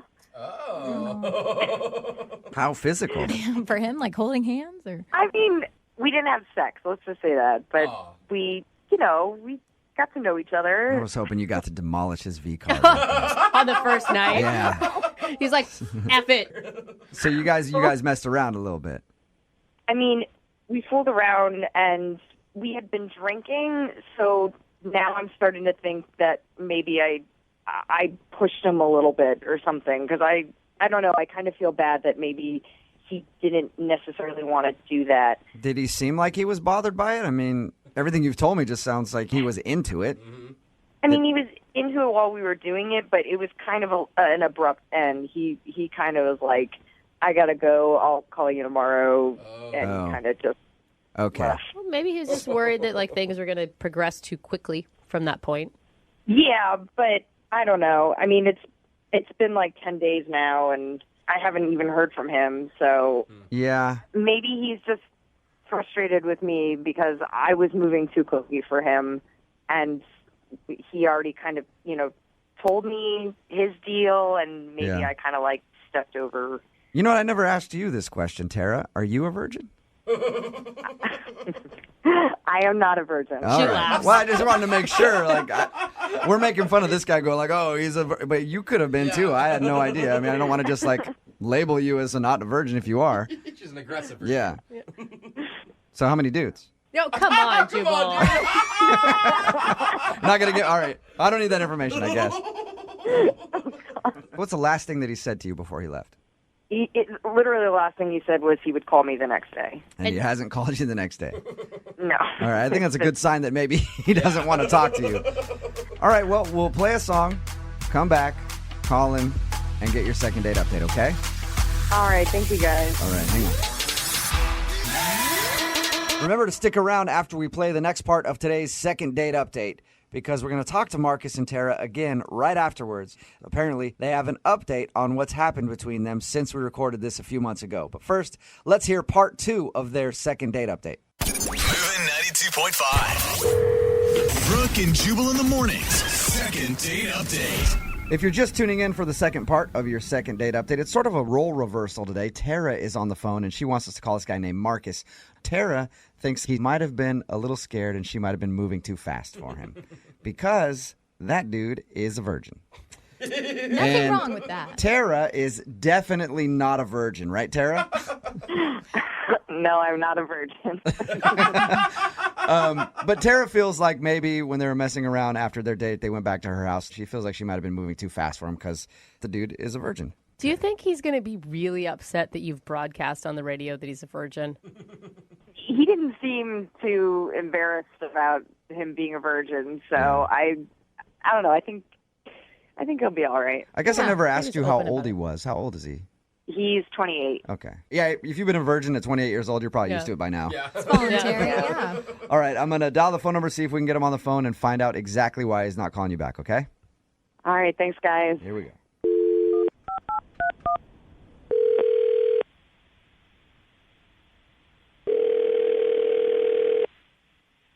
Hello? Hey, can I speak to Marcus, please? Yeah, this is him. Hey, Marcus, how you doing? This is Jubal from Brooke and Jubal in the Morning. From who? Brooke and Jubal in the Morning, the radio show. Okay. I'm calling you because you recently went on a date with one of our listeners, and they emailed me about you. Really? Yeah. And apparently now you're not calling her back. Okay, who is it? Her name is Tara. Do you remember going out with a girl named Tara? Yeah. Okay, well, Tara sent us an email and said that she really enjoyed your time together, but apparently it's been like 10 days and you haven't called her when you said you would. So she asked me to get you on the phone and find out if she did something wrong on the date. Okay, what'd she tell you?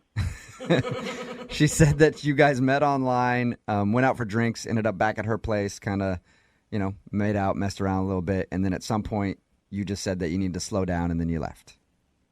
So she told you about our date? Yeah. It's in the segment we do called the second date update. Somebody emails us, they tell us all about the date, and then we see if we can get that person on the phone. And today that person is you, Marcus. Okay. Do you have a few minutes to talk to us about your date with Tara? I guess. Okay. So did you like Tara? Yeah, Tara was nice. Okay, so everything was good, but you're not calling her back when you said you would because? Things moved a little too fast, I guess you could say. Okay. But when we talked to Tara, she told us about that. She was worried that maybe she moved too quick for you. She mentioned that you have never been with a woman before. She told you everything. Yeah. But that's fine, dude. Hey, that's your thing. Whatever. Who cares? But that's what she told us, and she thinks that maybe she tried to move too fast for you, and that scared you off. I think she's right. She's right. Oh, wow. Okay. But if she knows that, wouldn't be grounds to never call her again. Wouldn't you just want to talk about that with her? I just don't know if I'm her type of guy. What do you mean by that? Maybe she needs someone, I don't know, a little more her speed. Okay. Are you just looking for somebody who just is not interested in sex at all right now, or? No, I want someone interested in sex, I guess, but just maybe on my terms, very, very slow. Marcus, can you just tell us what happened to make you feel uncomfortable so that we can at least let her know? Because she's really curious as to why you're not calling her back. All right, well, things got a little physical. We kissed a little. Mm-hmm. And I guess she kissed my neck. I don't know. We were getting a little physical. Okay, and was that it then? It was just too physical for you with the kissing? She did tell us that you guys made out and messed around a little bit.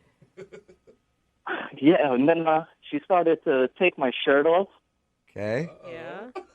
And she's like kissing my neck, and then she goes down and licks my armpit. What? Wait. She licked your armpit. On purpose? I don't know. I could see how that would make you feel uncomfortable, though, especially if your armpit's hairy. Gross. Men's armpits are Sweaty. not attractive. I just can't believe that would be intentional. Well, I guess it was kind of on the side of my armpit, like in the area. She was licking like the area. Okay. So you can't really hold that against her then, because it's not like she like grabbed your arm, held your hand in the air, and just licked your pit. Like maybe she didn't mean to do that. Maybe did it totally like kill the mood right then, and you just wanted to stop? It was actually what she did next that really killed the move, and I said, I need to end this. I got to get out of here. Whoa. What could top licking your armpit? Well, she's in that area, and then she comes up and whispers in my ear, "Can I blow air into your butt?" What? Excuse me, what? No. Could you repeat that? There's no way. Can I blow air into your butt? She did not whisper in your ear asking permission to blow air into your backside. Never even heard of It was so weird. What is Are that you even serious, mean? Marcus? Marcus, you're 100% serious with me right now. How would you lie about that? I don't know why you would lie. She So, asked me if she could blow air in my butt. wow. Is that like a thing that I don't know. about? I've Have you never ever had I've never heard of that before, but I know a way to find out. Marcus, Tara is actually on the other line listening right now. What? Yeah. And I need to know from her. Tara, did you ask Marcus if you could blow air into his bottom? I don't even want to talk right now. I am mortified. Yeah, this is kind of awkward. Marcus, I did not say that. I did not say anything like that. You didn't say, "Can I blow air into my butt?" Oh my God. No, I don't even understand. Oh my God. Well, Tara, how could Marcus mishear that? I didn't say anything like that at all. I said, oh my God. I was asking if you like it when people blow air into your ear. How do you get... Still weird. Yeah, but how do you get butt... Into ear. I heard, "Can I blow air into my rear?" Are you... Oh. The whole So you thought she said, "Can I blow air into your rear?" Yeah, that's what oh man. That's amazing, Marcus. He is It's a virgin. like- You must have been so shocked when you heard that. If somebody had asked me that, "Can I blow air into your rear?" I wouldn't have known what to say. What do you say to that? I just had to get out, I guess. We don't blame you for that one. Yeah. I am, first of all, I'm mortified that you went a week thinking that I had said that to you. I was trying so hard to be respectful, and because I really like you, and I've been so embarrassed because you thought I was just going too far, and I guess you did think that. Yeah. So. I guess it's my fault then. I mean, Yeah. Just a failure to communicate. Yeah. Yeah, just bad communication there. That's what it is, because Marcus, I really like you. I think we had a really good date. no, I had a great time until you told me you wanted to blow air into my butt, and that's when things got out of hand. Well, now that you know she didn't tell you that, Marcus, would you like to go out with Tara again? I will pay for a second date for you guys. Absolutely. I mean, as long as there's no blowing air into rears, I'm there. Yep. Tara, can you guarantee me? I don't know if anybody's ever asked you this before you go on a date, but can you guarantee me, Tara, that you will not blow air into Marcus's backside? Unless he asks for it, but other than that, no, I will not. All right, Marcus, you have the no air in the bum guarantee. Yes. And you guys are going to go out on a second date, okay? Thank you. Yeah. Congrats, you guys. Congratulations, Tara. You got your second date. Yay, thank you so much. Yeah, see, that's why we have second date updates, to fix these kind of problems. Yes. You know? Brooke and Jubal in the morning. That was a second date update that aired earlier this year that had a lot of people talking because it's hilarious. Yeah. And when we're out at events and stuff like that, people always ask us, hey, why don't you ever give us updates on the people that actually agree to go out at the end of a second date update? So we thought we would start doing that. Marcus and Tara are actually on the phone, and we're going to see how their relationship has progressed since they went out on their second date. Hey, guys, how are you? Hey. Good, how you guys doing? Good. Thank you for coming back on the show. We appreciate it. Yeah. Thank you. So it sounds like everything is going okay since you actually are agreeing to talk to us on the air together. Yeah, everything's great, actually. It's really good. I do have a question. It's always interesting. How did your friends and family react after hearing you in the second date update? Especially you, Marcus, who thought that she was whispering in your ear, "Can I blow in your rear?" 6 months, I have not heard the end of it from my friends. I'm just impressed that you'd agree to do this whole thing again. I have to laugh at it now. I'm at work, and I have friends blowing air in my ear and away and things like that. And you guys have obviously been dating now for a while? Yeah. 6 months, right? Are you an official couple? Yeah, we're pretty official. We're Facebook officials, so wow, big time. Much more official than that. And there hasn't been any more awkward miscommunications between the two of you so far in your relationship? No, we pretty much get each other now, and yeah, we're just having fun, and we really enjoy each other. How about the virginity? Is that still there, Marcus? I knew you were going to ask. I wanted to know too, though. I am still a virgin. Still a virgin? Serious? Oh, come on. After this long? Yeah, I wanted to wait. So wait, you're going to wait until, you get married? Wait? No, we have a plan. You have a plan? Oh. A virgin plan? What's your plan? Yes, we do. We're going to plan an international vacation, and that's where it's going to happen. Where are you hoping to do it? Where do you want to do it? Well, not in the butt. I'm still not into that. No. I don't mean like the location on the body, Marcus. No. I mean like what city or country. I apologize. Mexico. Marcus, you have a baby. You are always kind of misunderstanding things, aren't you? I guess so. I'm sorry. That's where my head was at. I'm sorry. What country are you hoping to do it? I missed it. I was too busy thinking about the way you answered my question. We're thinking Mexico, on the beach, a few drinks. And then Tara in her bikini, that'll help. And then you can always invite a young Latino man named Hector into the bedroom with you guys to show you how it's really done. That. No? All right. So you're predicting you guys are going to be in this relationship for the long haul? It looks like it's 6 months. We're having a really good time. Wow. Long enough to at least he finally gets some action, and then he's like, yeah, now I want everything. I want it all. I don't think I would have waited this long for anyone else, but he's definitely worth it, and I think it's about time. Well, that's awesome. Well, congratulations, you two. Thank you for updating us on what happened since you guys have gone out from your second date update. No problem. Thank you, guys. Appreciate it. And Marcus, congratulations on your vacation. I hope everything goes well for you, and it doesn't hurt too bad. It hurts, by the way. Oh, gosh. Don't tell him that. It hurts if you've never done it before. It's very painful, so I hope everything goes well. And Tara, I hope that you aren't going to be too disappointed on your vacation. Yeah. I'll be in Mexico, so it'll be okay. Yeah. She'll be drunk just enough. Yeah. At least I can go get some sun. Yeah. Hell. Brooke and Jubal's second date update. Nothing is more romantic than taking your date out into the wilderness and having them help you commit murder. I think that is probably one of the most beautiful ways you can experience time with the person you're on a date with. And that's what happened with Amelia, who's on the phone. Apparently, her first date with this guy named Greg, they went fishing together. That's not murder. A lot of fish died that day. I'm sure there's a lot of listeners out there that would agree with me. A lot of fish had to lose their life so that this couple could enjoy their afternoon. Amelia, how are you? I'm good, thanks. How are you? Did you murder a lot of fish that day? No, you know what? Actually, we did catch and release. So the fish that we caught, we put back.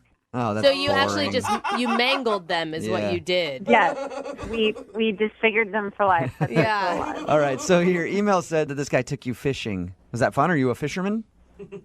It was fun. No, I'm not a fisherwoman. Okay. I had never been fishing, but it was really fun. He actually suggested it because in my profile I said that I like nature and hiking and stuff. So I was like, absolutely, that sounds super cool. I'm open to new experiences. So we met at a state park where you can go fishing, and for the next few hours, I had the best time. I think genuinely it was one of the best and most fun first dates I've ever had. Why I was think it it's so such good? a great idea. I mean, you have so much time to talk, right? You can connect on that level for sure. Exactly, and he was super nice and so helpful. And What's his name, by the way? Greg. All right, and so you and Greg just had a wonderful time out there mangling fish and then tossing them back into their environment so they go to their other fish buddies and go, dude, I don't know, I was just swimming along. Some chick and a dude just put a hook in my cheek. I don't know what happened. Yeah. It was just the best day of your life ever doing that. It was super romantic mangling fish. All right. What did you like about him so much? Well, first of all, he's really rugged and manly, and I love guys like that. Yeah, amen. But he was really considerate and a total gentleman, you know, really respectful and nice to me all day. And you were cool learning how to fish, right? You didn't like scream when the fish got up and say that you didn't want to touch it or anything like that. Well, I did scream, and I thought the fish were pretty gross. Did he seem to like that or not? Because I know some dudes like to be in that situation where it's like, yeah, I took this girl out and had got to teach her how to fish. She's such a dainty little girl, has no idea. She needs a man's help. And some guys that turns off. They're like, ugh, I like a girl who can do that on her own. I mean, I thought he thought I was funny. We were laughing a lot, and he was so nice. He just would take the fish and throw them back in the water. Like, he didn't say anything, like, calm down or, you know, anything like that. But maybe it did turn him off because it's been a couple weeks and he hasn't called me back. How did everything end for you guys? Did you make out? Did you do more than that without cleaning up after fishing? So I guess I don't need that last detail. No problem. I won't give it to you. Well, there's really not that much to tell. We just like had a nice little kiss, nothing crazy, no makeout. So you guys did kiss. I mean, that's super romantic. No, it wasn't super romantic. It was just like a nice kiss. I don't know. Okay. Well, in my head, I picture you like making out with Brad Pitt and a river runs through it. Fish are jumping everywhere. Yes, exactly. There's rainbows hitting the water. I mean, no, it wasn't like that. I mean, we were next to this pickup truck and we both smelled like fish. So Almost the So same just, thing. yeah, almost. All right, and then how did you guys part ways? well, after we kissed, I couldn't help myself. I just said, "Hey, I'd really love to go out again." I just said it because, you know, why not? Yeah, of course. Nothing to lose. Mm-hmm. Nice. And he said, "For sure, hit me up." And I thought that was a little weird, Yeah. like a little maybe brush, you know, just like giving me the brush off. Maybe I don't It's know. kind of open-ended. You know, not like, yeah, definitely. How about this day? It's like, yeah, whatever. Hey, contact me. I'll be around. Or if you really wanted to go out with someone, you think that you would take charge and be like, yeah, I will call you. Yes. Right, because he was already such a gentleman. I figured he would say like, "Yes, I'll call." And have you hit him up since your date? Yeah, I waited a couple days and then I called him and I left him a message and I just said what a great time I had and I'd love to see him again. All right. And you can't think of like anything awkward that happened on the date. I guess the only thing is maybe I'm too girly and I've screamed and I thought the fish were kind of gross but it seemed like I thought we had a great time together, like both of us. So Okay. Well, we'll play a song, come back, call him, and get your second date update, okay? okay. All right, hang on. Moving 92.5. Brooke and Jubal in the mornings. Second date update. Dating is a lot like fishing, you know? You reel some in, you're like, ugh, that one's too big. That one's too small. Yeah. That one's got a wonky eye. Oh, this one has a drinking problem. Damn fish. And you fish and you fish and you fish until you finally find that one that has an extra large mouth. And you settle down with that one for the rest of your life. And that's the problem that the girl on the phone is having today for her second date update. She's hoping that the guy she calls will be that big bass with a large mouth who knows how to treat her right. But sadly, he's not calling her back. If you're just tuning in for the second date update, Amelia is on the phone. She wants to call Greg today. They went fishing on their first date. She thinks the reason she's not getting a call back was because maybe she was a little too girly for him. He's an outdoorsy kind of guy, and she hasn't fished before. And when they caught a fish, like she screamed, I was like, ew, yucky. And she thinks maybe that turned him off a little bit because he doesn't want a girly girl. I didn't say ew, yucky. It wasn't that bad. I just screamed a little bit. Okay. If it turns out that is the reason that he's not calling you back, are you willing to kind of buck up and be a little bit more outdoorsy? I just want him to know that I can totally be tough and nature girl too. Like, I'm not just like a priss. Okay. You know? You sound like it. Could be real tough and naturey. Ew. All right. I'm dialing his phone number right now. Here we go. Okay.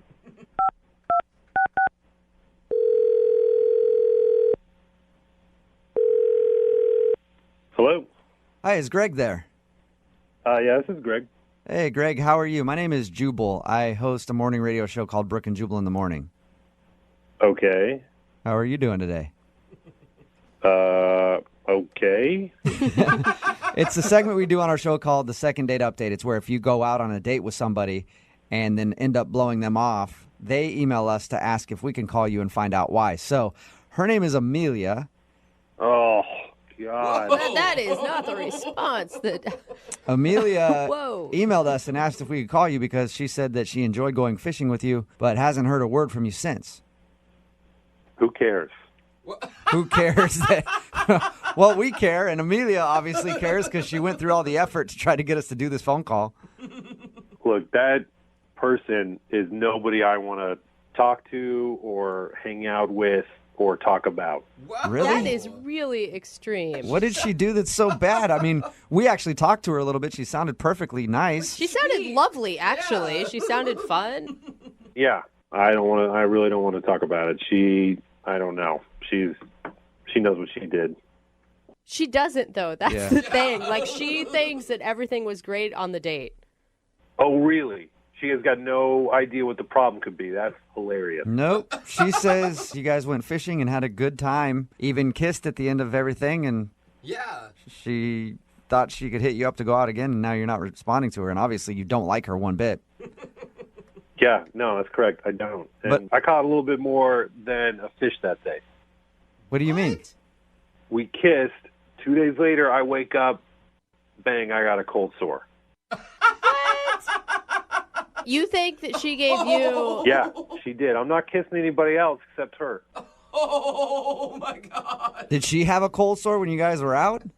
Not visible, but I didn't, put on some gloves and check her mouth or anything. You know, those are incredibly common, and the virus could have been dormant in you for a long time, and then maybe stress brought it out or something. A long time, my whole life. I've never had this before. I kiss her, boom, mouth measles. So you think that she gave you a cold sore, and that's the only reason you're not calling her back?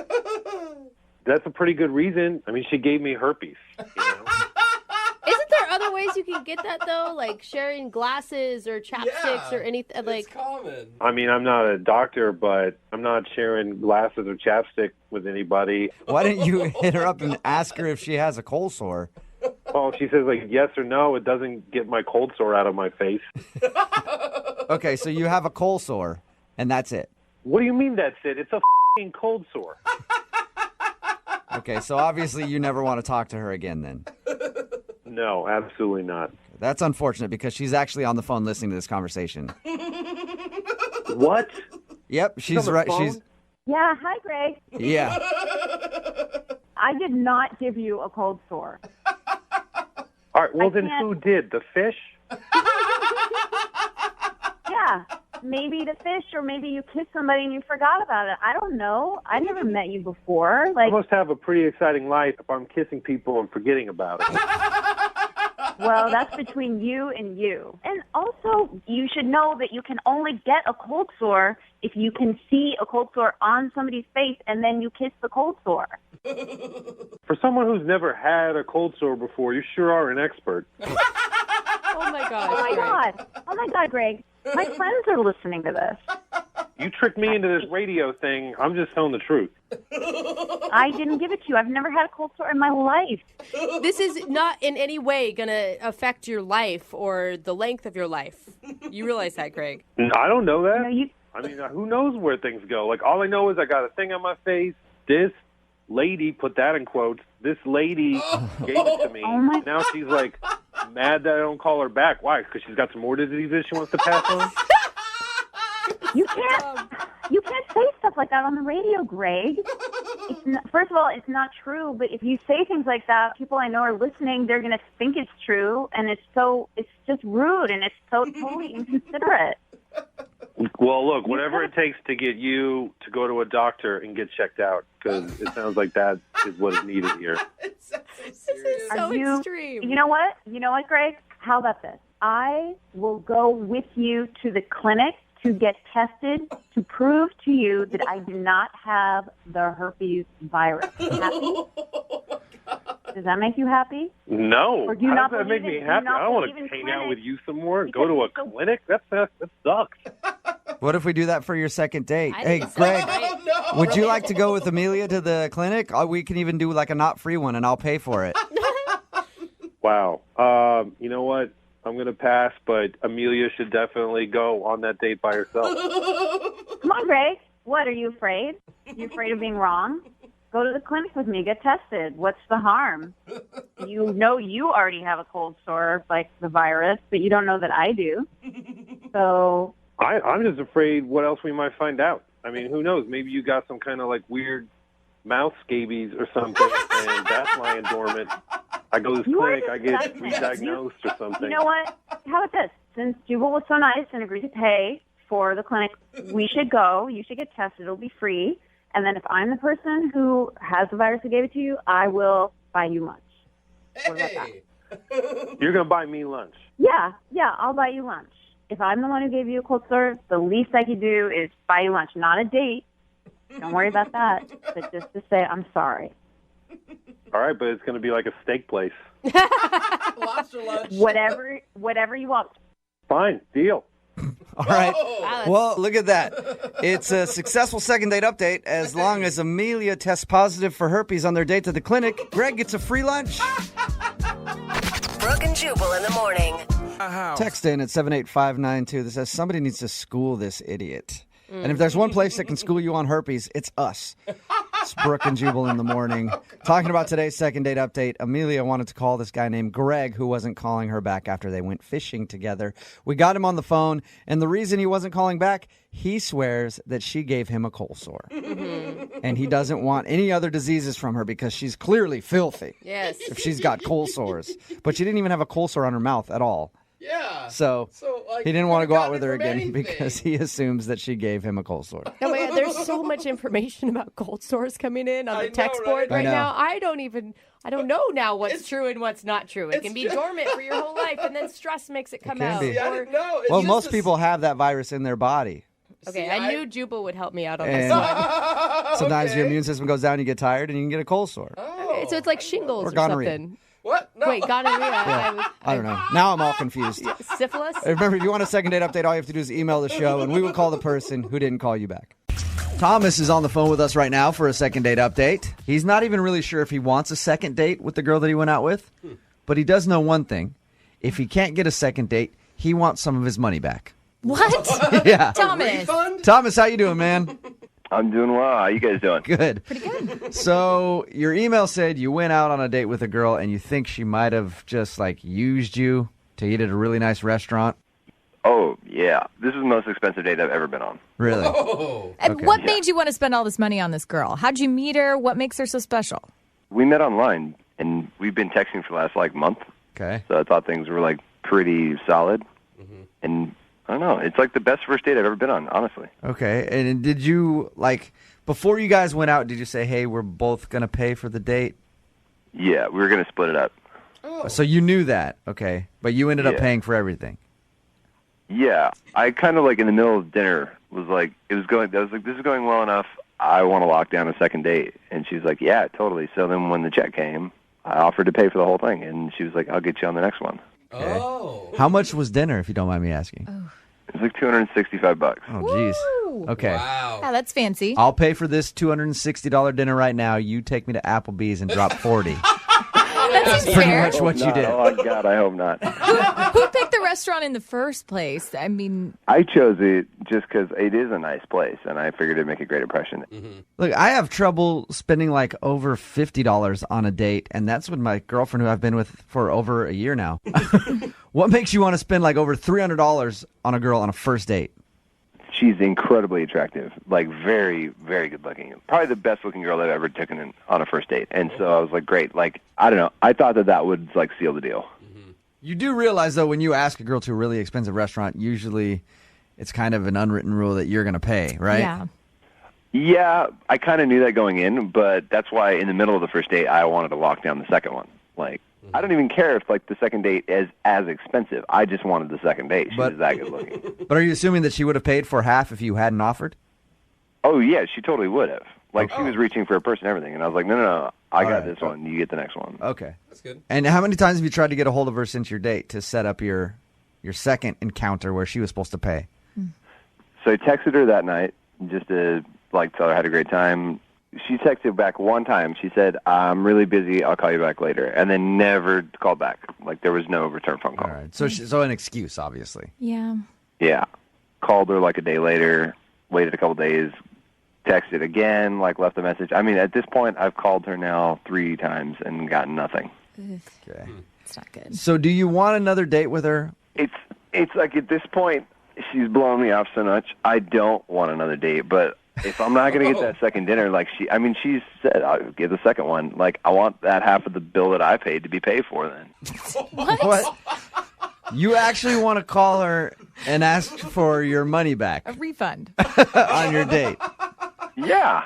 She sold me a bill of goods, and it's like, shit, then like, pony up, you know? This is less of a second. Going to take me to dinner and then not answer when I text you, especially when we had a great date. It's less of a second date update and more of small claims court right now. It really is. Gosh. At this point, she paid for her half with a peck on the cheek at the end of the date. That's what she paid. Okay. Sometimes that's worth $300. So you guys didn't even really kiss or anything?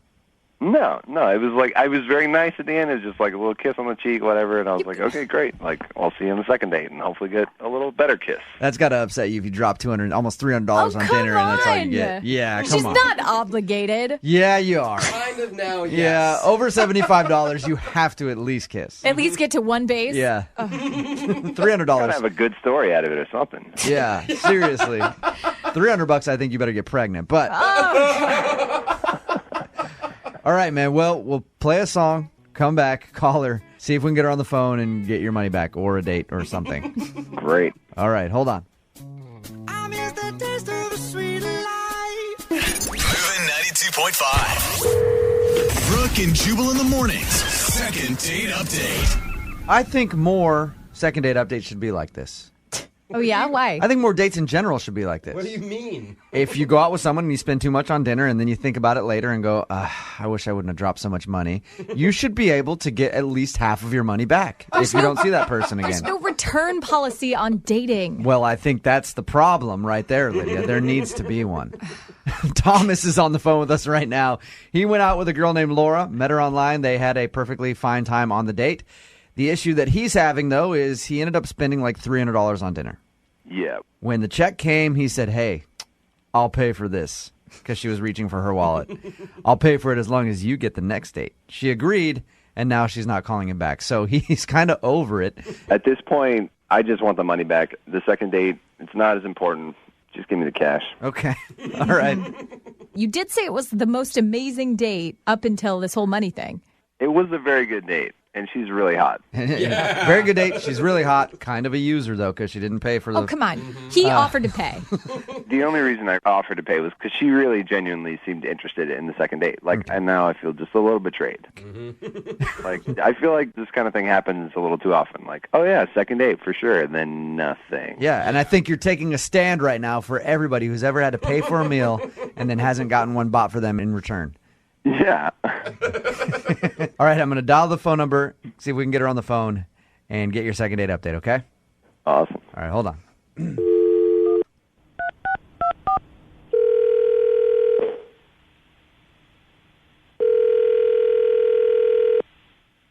Hello, Hi, is Laura there? this is Laura.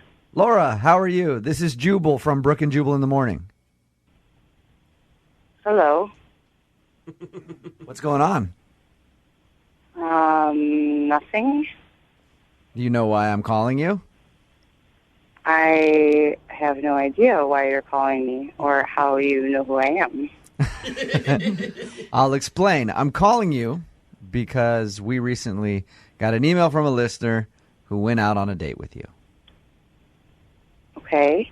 And you are not calling him back. And so he emailed us to ask you, why are you blowing him off, basically? His name is Thomas. Thomas? Yeah, you remember going on a date with Thomas? Yeah, it was just last week. Right. Wait, he asked you to call me? Yes.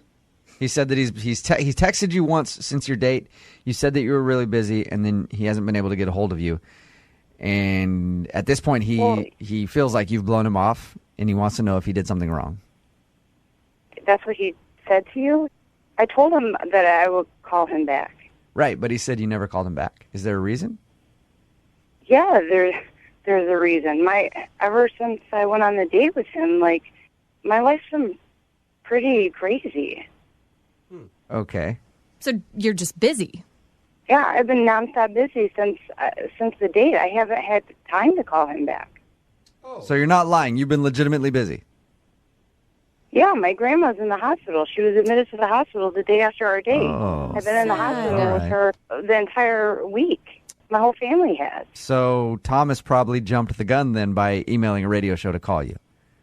Yeah, I don't understand why he wouldn't just wait for me to call him back. Well, he was just nervous because he had such a great time with you. He thought you might just be like, trying to blow him off and not talk to him again. And so he was nervous, I guess, and emailed us a little too soon to call you. People do this on our show all the time. It's called a second date update.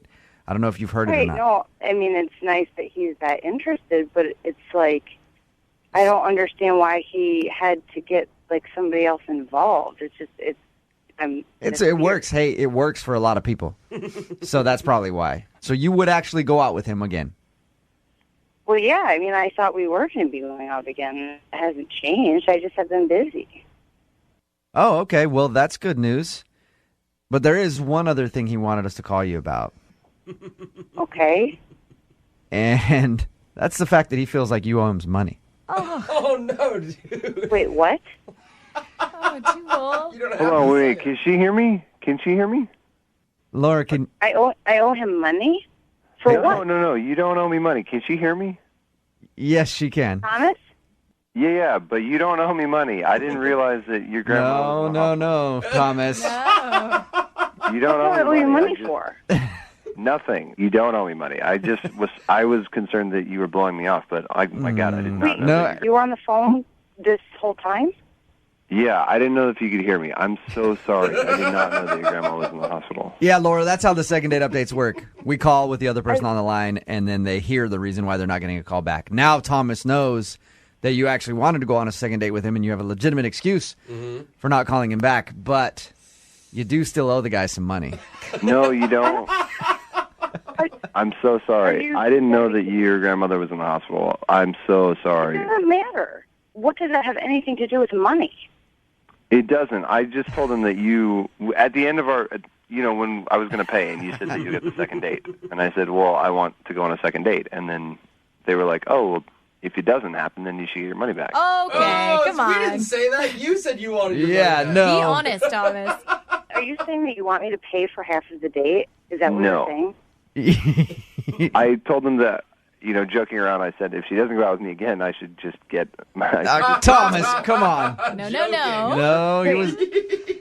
Laura, Thomas told us when he was first talking to us, he told us about your date, said you had a great time, and was like, at this point, she hasn't called me back. And I don't care. I just want my money back because I shouldn't have had to spend so much on dinner if she's not going to call me back. That's not... Whose side? You're supposed me? to help me get a second date, and you're not helping me do that. I'm on the side of justice right now, and I still think you're owed some money. I don't know why you guys are laughing. I don't think this is funny. Like, this is I don't either. This is the rudest thing I've ever heard. So is it true or not? It's not true. It really... I was worried that I wasn't going to get a second date with you, and so I had them call you. Thomas. I'm being serious. I really liked you, and I'm so sorry. I am not a bad person. This is not indicative of my character. This is completely out of character, and they're the ones who are putting this in the realm of like wanting the money back. I don't care about the money. Wow, Thomas. Oh, Thomas, you didn't say that? Sounds like there's a bunch of people that disagree with you. Yeah, and they're doing it for ratings or whatever. I don't know why they're doing this. You called us, Thomas. It's awesome just to hear Thomas tread water right now. Seriously. Hey, Laura, I would love to ask you. To be honest with you guys, I don't mean to be rude, but I don't really have time for this. Well, all right, before you go, I know that you're busy. I appreciate you staying on the phone as long as you did. Would you go out on a second date with Thomas? We will pay for it. That way, neither of you have to worry about the money. I'll pay for it. I don't care. I just want to go out with you again. I'm serious. I'll pay for it, and then I'll call you after, Thomas, and get half my money back. Yeah, I'm gonna pass on that one. No? Oh, God. Okay, so if you won't go out on a second date with him, can we get that money back? No, you guys can yourself. Oh. All right, well... What the was that? It's supposed to be second date update, not blow my second date up. You said really up. You said you wanted to get money. No, I said I wanted to go on a date with her. Oh, come on, dude. And that was the main thing that I wanted. When we first talked to you, you said, I don't care if I get a second date. I want to get half my cash. Blew it up. Thomas, it was clearly not going to happen. We were at least trying to get you a check in the mail. I don't... Laura's right. You guys just go yourselves. Oh, wow. Hey, it's a second date update first. A double hang-up. Yeah. Cool. The second date is over, and neither one of the parties is on the phone. And we just lost 2 listeners. Yeah. Success, I think. Brooke and Jubal in the morning. Text in at 78592. Well, actually, lots of texts in at 78592, all hating on me. I don't understand what the big deal is. I was just trying to help the guy out for the second date update. Thomas called us, wanted us to ask Laura to give him a refund on his date because he spent a bunch of money. She wasn't calling him back. He said, if she's not going to call me back for a date, then I'd at least like some of my money back for the almost $300 that I spent. He was just being and it comes out that she was just not calling him back because... she was busy, legitimately busy. Yeah. And then I happened to drop the fact that he wanted his money back, and then she got pissed and didn't want to date with him. At the end, both of us told us to F off and then hung up the phone on us. I may have thrown him under the spots to people like, Jubal, you broke bro code. Listen. There are certain times when it's okay to break bro code. No. Yes, it is. Yeah. Like when we're trying to get ratings and we're trying to be funny. For entertainment purposes. For entertainment purposes, it is okay to break bro code. And yes, I did it. It's his also, life, let's not remember this guy is not a stand-up guy. Yeah. He said she should have put out because he paid for an expensive dinner in the first part. Do you not remember that? He did not And he say wanted that. his money back for the... Come on, Brooke. Yes, like, he did. wanted his money back for I the wish I date. That's would've the first been thing he here did. When you guys recorded it, I think that he was just bitter and angry because he wasn't getting a call That's like back. the first time you ever would stand up for a guy Yeah, like that. wow. No, if you would have been here and you would have said, I want my money back, you would have been like, you're a evil douchebag. No. Yeah. Anyway, like I was saying, look, all right, it's okay to break bro code It is. in instances like that. No. Because I knew it would be funny. I don't. And it was funny. Lots of people at 78592 think it's funny. And Jose pointed out, hey, but that's his life that you're messing with. Yeah, right? that's what that I'm is his saying. life that I'm messing with, but also he's on our show, and that's my paycheck that I'm hopefully making bigger by messing with his life. So that's why I did it. We get emails from time to time from people who want to do second date updates, but they're scared to use their name for whatever reason. They want to remain anonymous, like the guy on the phone for today's second date update. Won't even tell me what his name is. I said, fine, we'll give you an alias. How about Farkley as the name? And he said no. He just said he didn't like the name Farkley. Yeah, because he sounds like a golden retriever. But we can call him Dennis. So, quote, Dennis is on the phone, end quote. What's up, Dennis? Hi there, guys. How are you Hey, doing? Good, man. First of all, why the alias? Why don't you want us to use your real name? Well, I just prefer not to have that information out there. It's a public forum here on the radio. I, just prefer to keep it secret. Dennis, can I just ask you right off the bat, you're not married or anything, right? No, I'm not. I'm willing to say that. I'm not married. Okay, you're not married. So why don't you tell us a little bit about the girl that you want to call today? What's her name? Well, her name is Kathy. Is that her real name or a fake name? I'd prefer not to say. That's the name I'm giving you. Well, I'm going to have to call her, so I'm hoping that's her real name. She's like, Kathy's not here right now. I don't know how to help you. Well, fair. She'll respond to Kathy. Okay, so Okay, all right. Where did you meet Kathy? Or can we know that? I met her where she works. Okay, and where does she work? It's a store in like downtown area. Okay, and do you work at said store as well, Dennis? I would rather not say. What are you going to answer for us then? We would like to get a little information from you. So far, you've told us that you met a girl whose name could possibly be Kathy. We don't know your name, and you won't tell us where the store is or what you do there. Well, I understand, just too much information might compromise myself or Kathy, so, I will do my best to answer as much as I can. Okay. Well, we're going to try to get to the bottom of how your date went, at least. So, did you strike up a conversation at the store and then ask for her phone number, or is that asking too much? Well, I'll say this much, that I did meet her, I did speak with her, and I found her to be attractive, certainly, and also very unassuming. I felt like she wasn't a threat. She wasn't a threat. What are you? I have to be cautious. That's all. I really have to be cautious. Okay. So what did you guys do for your day? I think probably know the answer, but what did you guys do when you went out? We went to a place and had a conversation. Can I ask what type of place it was? I will tell you it was an eatery of some sort. An eatery. Eatery. Okay, So you ate food. Are you able to open up to Kathy and just not us? Like, at least on the date you had real conversation? Honestly, I'd rather not get into the specifics of that. I will say that we had a conversation, and I found it to be engaging. I'll say that. So did you have a good time? I feel like you can tell us that without too much information. I will say that much. We did. I thought it was I thought we had a good time. Okay. Ooh, we figured out something. So you went out with a girl that you met somewhere, and you went somewhere. You ate that something maybe possibly. had food, and then you enjoyed yourself. Yes, that's all correct. Okay, so what do you think went wrong in your very vague date? I will say that I didn't notice anything in particular that might have gone wrong. At the end, we did go back to her place, and I did try to kiss her. Okay. But she said to me she didn't want to kiss. And I remember she said specifically, "Let's save it for next time." And I'm sure that's what she said, because I made sure to write it down. What? You wrote it down? Like in your diary or what? Well, I wrote it down when I got back to my car. I had a notepad in my car. I wrote it down. Okay. That so is she said, weird. "Let's save the kiss for next time," meaning she probably was hoping for another date with you. Yeah. Well, that's what I thought, yes. Why are you writing down what people say? Well, it's a good tool for remembering conversations. You never know when you're going to have to recall what happened. I try to keep a good record. Right. You never know when you're going to be calling into a radio station to do a second date update, but not giving them any information other than what the girl said to you at the end of the date.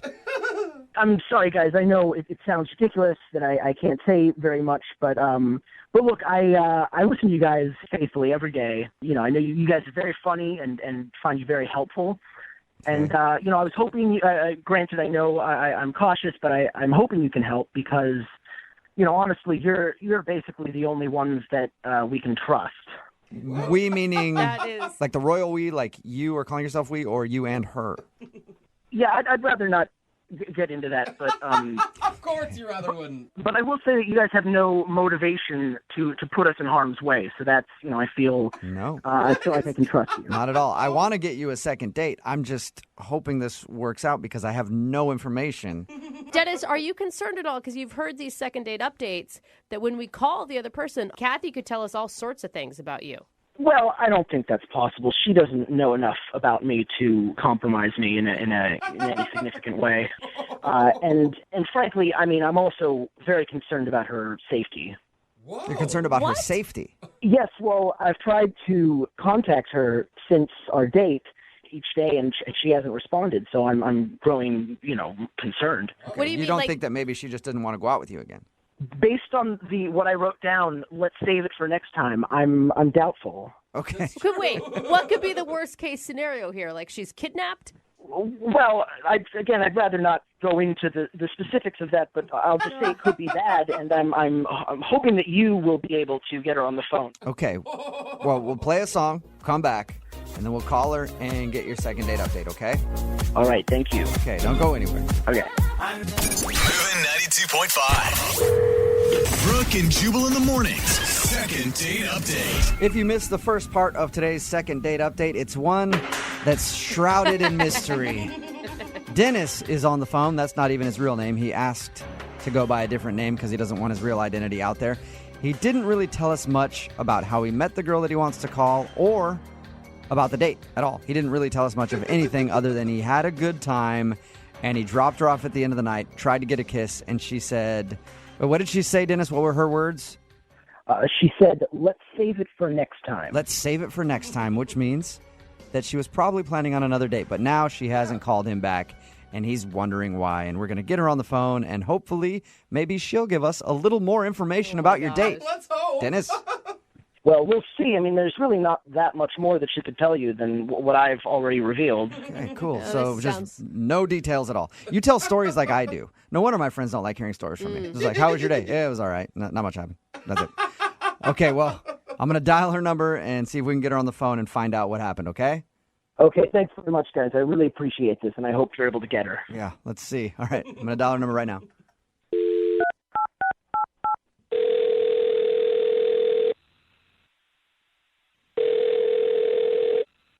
Hello?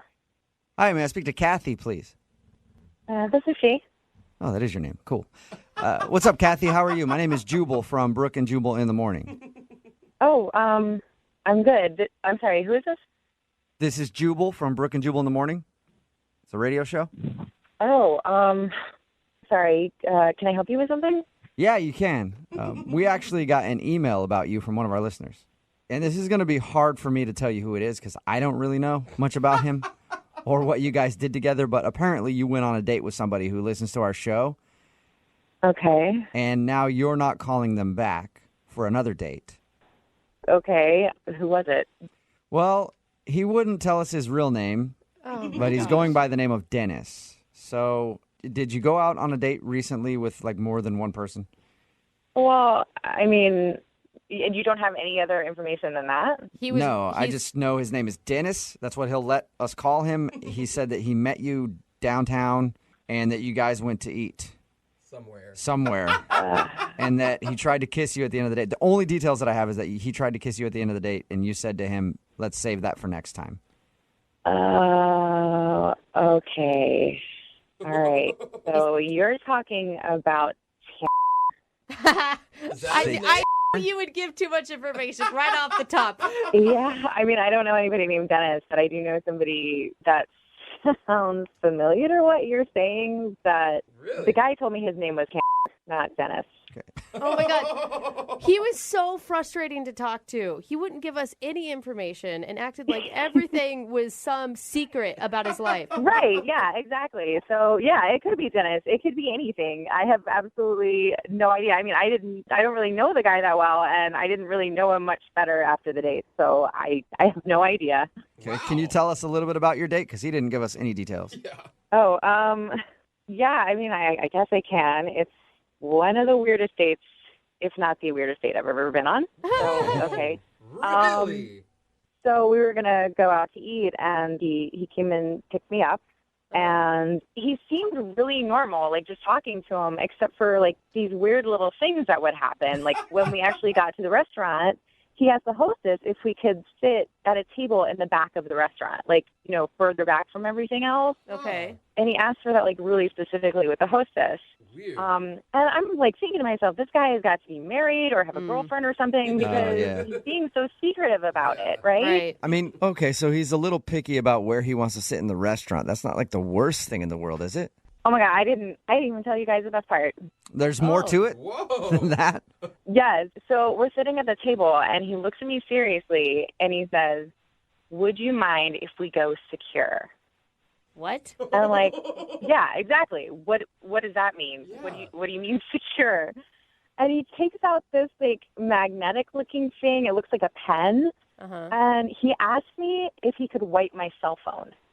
What do you mean? With like a Clorox clean wipe? Yeah, I mean, I guess I asked him, I was like, well, what do you mean? And he's like, oh, well, I'm just going to clear the information from your cell phone and then you can turn it off.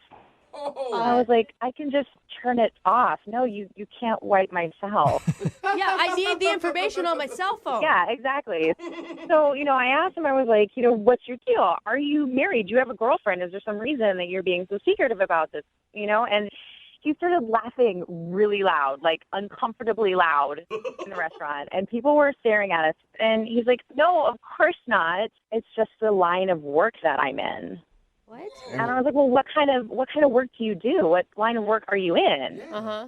And he said, if things go well, then he'll disclose more information to me later. Oh, my gosh. That would make me go on a second date alone just because I'd be dying to know. I know. It was totally intriguing. I really wanted to know more about him. I really wanted to know, like, what is this guy hiding? Did you ever get an answer on that? No. No, I did not. I mean, it was the weirdest date I've ever had, and I was just over it. So I wasn't going to call him back after that. Well, it's unfortunate that you weren't going to call him back because I have to let you know that he's actually on the other line listening to this conversation and wants to talk to you. What? Yeah. Dennis, are you there? Yes, I'm here. Hi, Kathy. First of all, I'm very happy to hear that you're doing all right. I was worried about you because I wasn't able to get in touch. But look, I have to say, I know it sounds bad when you recount it that way, and it sounds like I was being strange and but all I can say is that if you knew more, you would know that I do have my reasons for what I was doing, and it really is best for all of us that I don't disclose too much information. Oh my gosh! I mean, is this really happening right now? You're trying to justify what happened? Look, I understand where you're coming from, but I just have to repeat. I mean, the more you know, the worse it is. The worse it could be.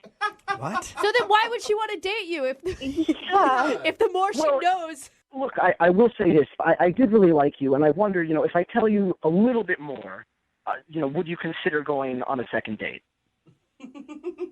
Probably not. I mean, just give me a chance to tell you. I can tell you a little bit more, and maybe you can decide after you know more. I would love to hear a little bit more. Yeah, me too. I don't know if I do. Dennis, can you please tell us a little bit more? Give us some information about yourself, please. Okay.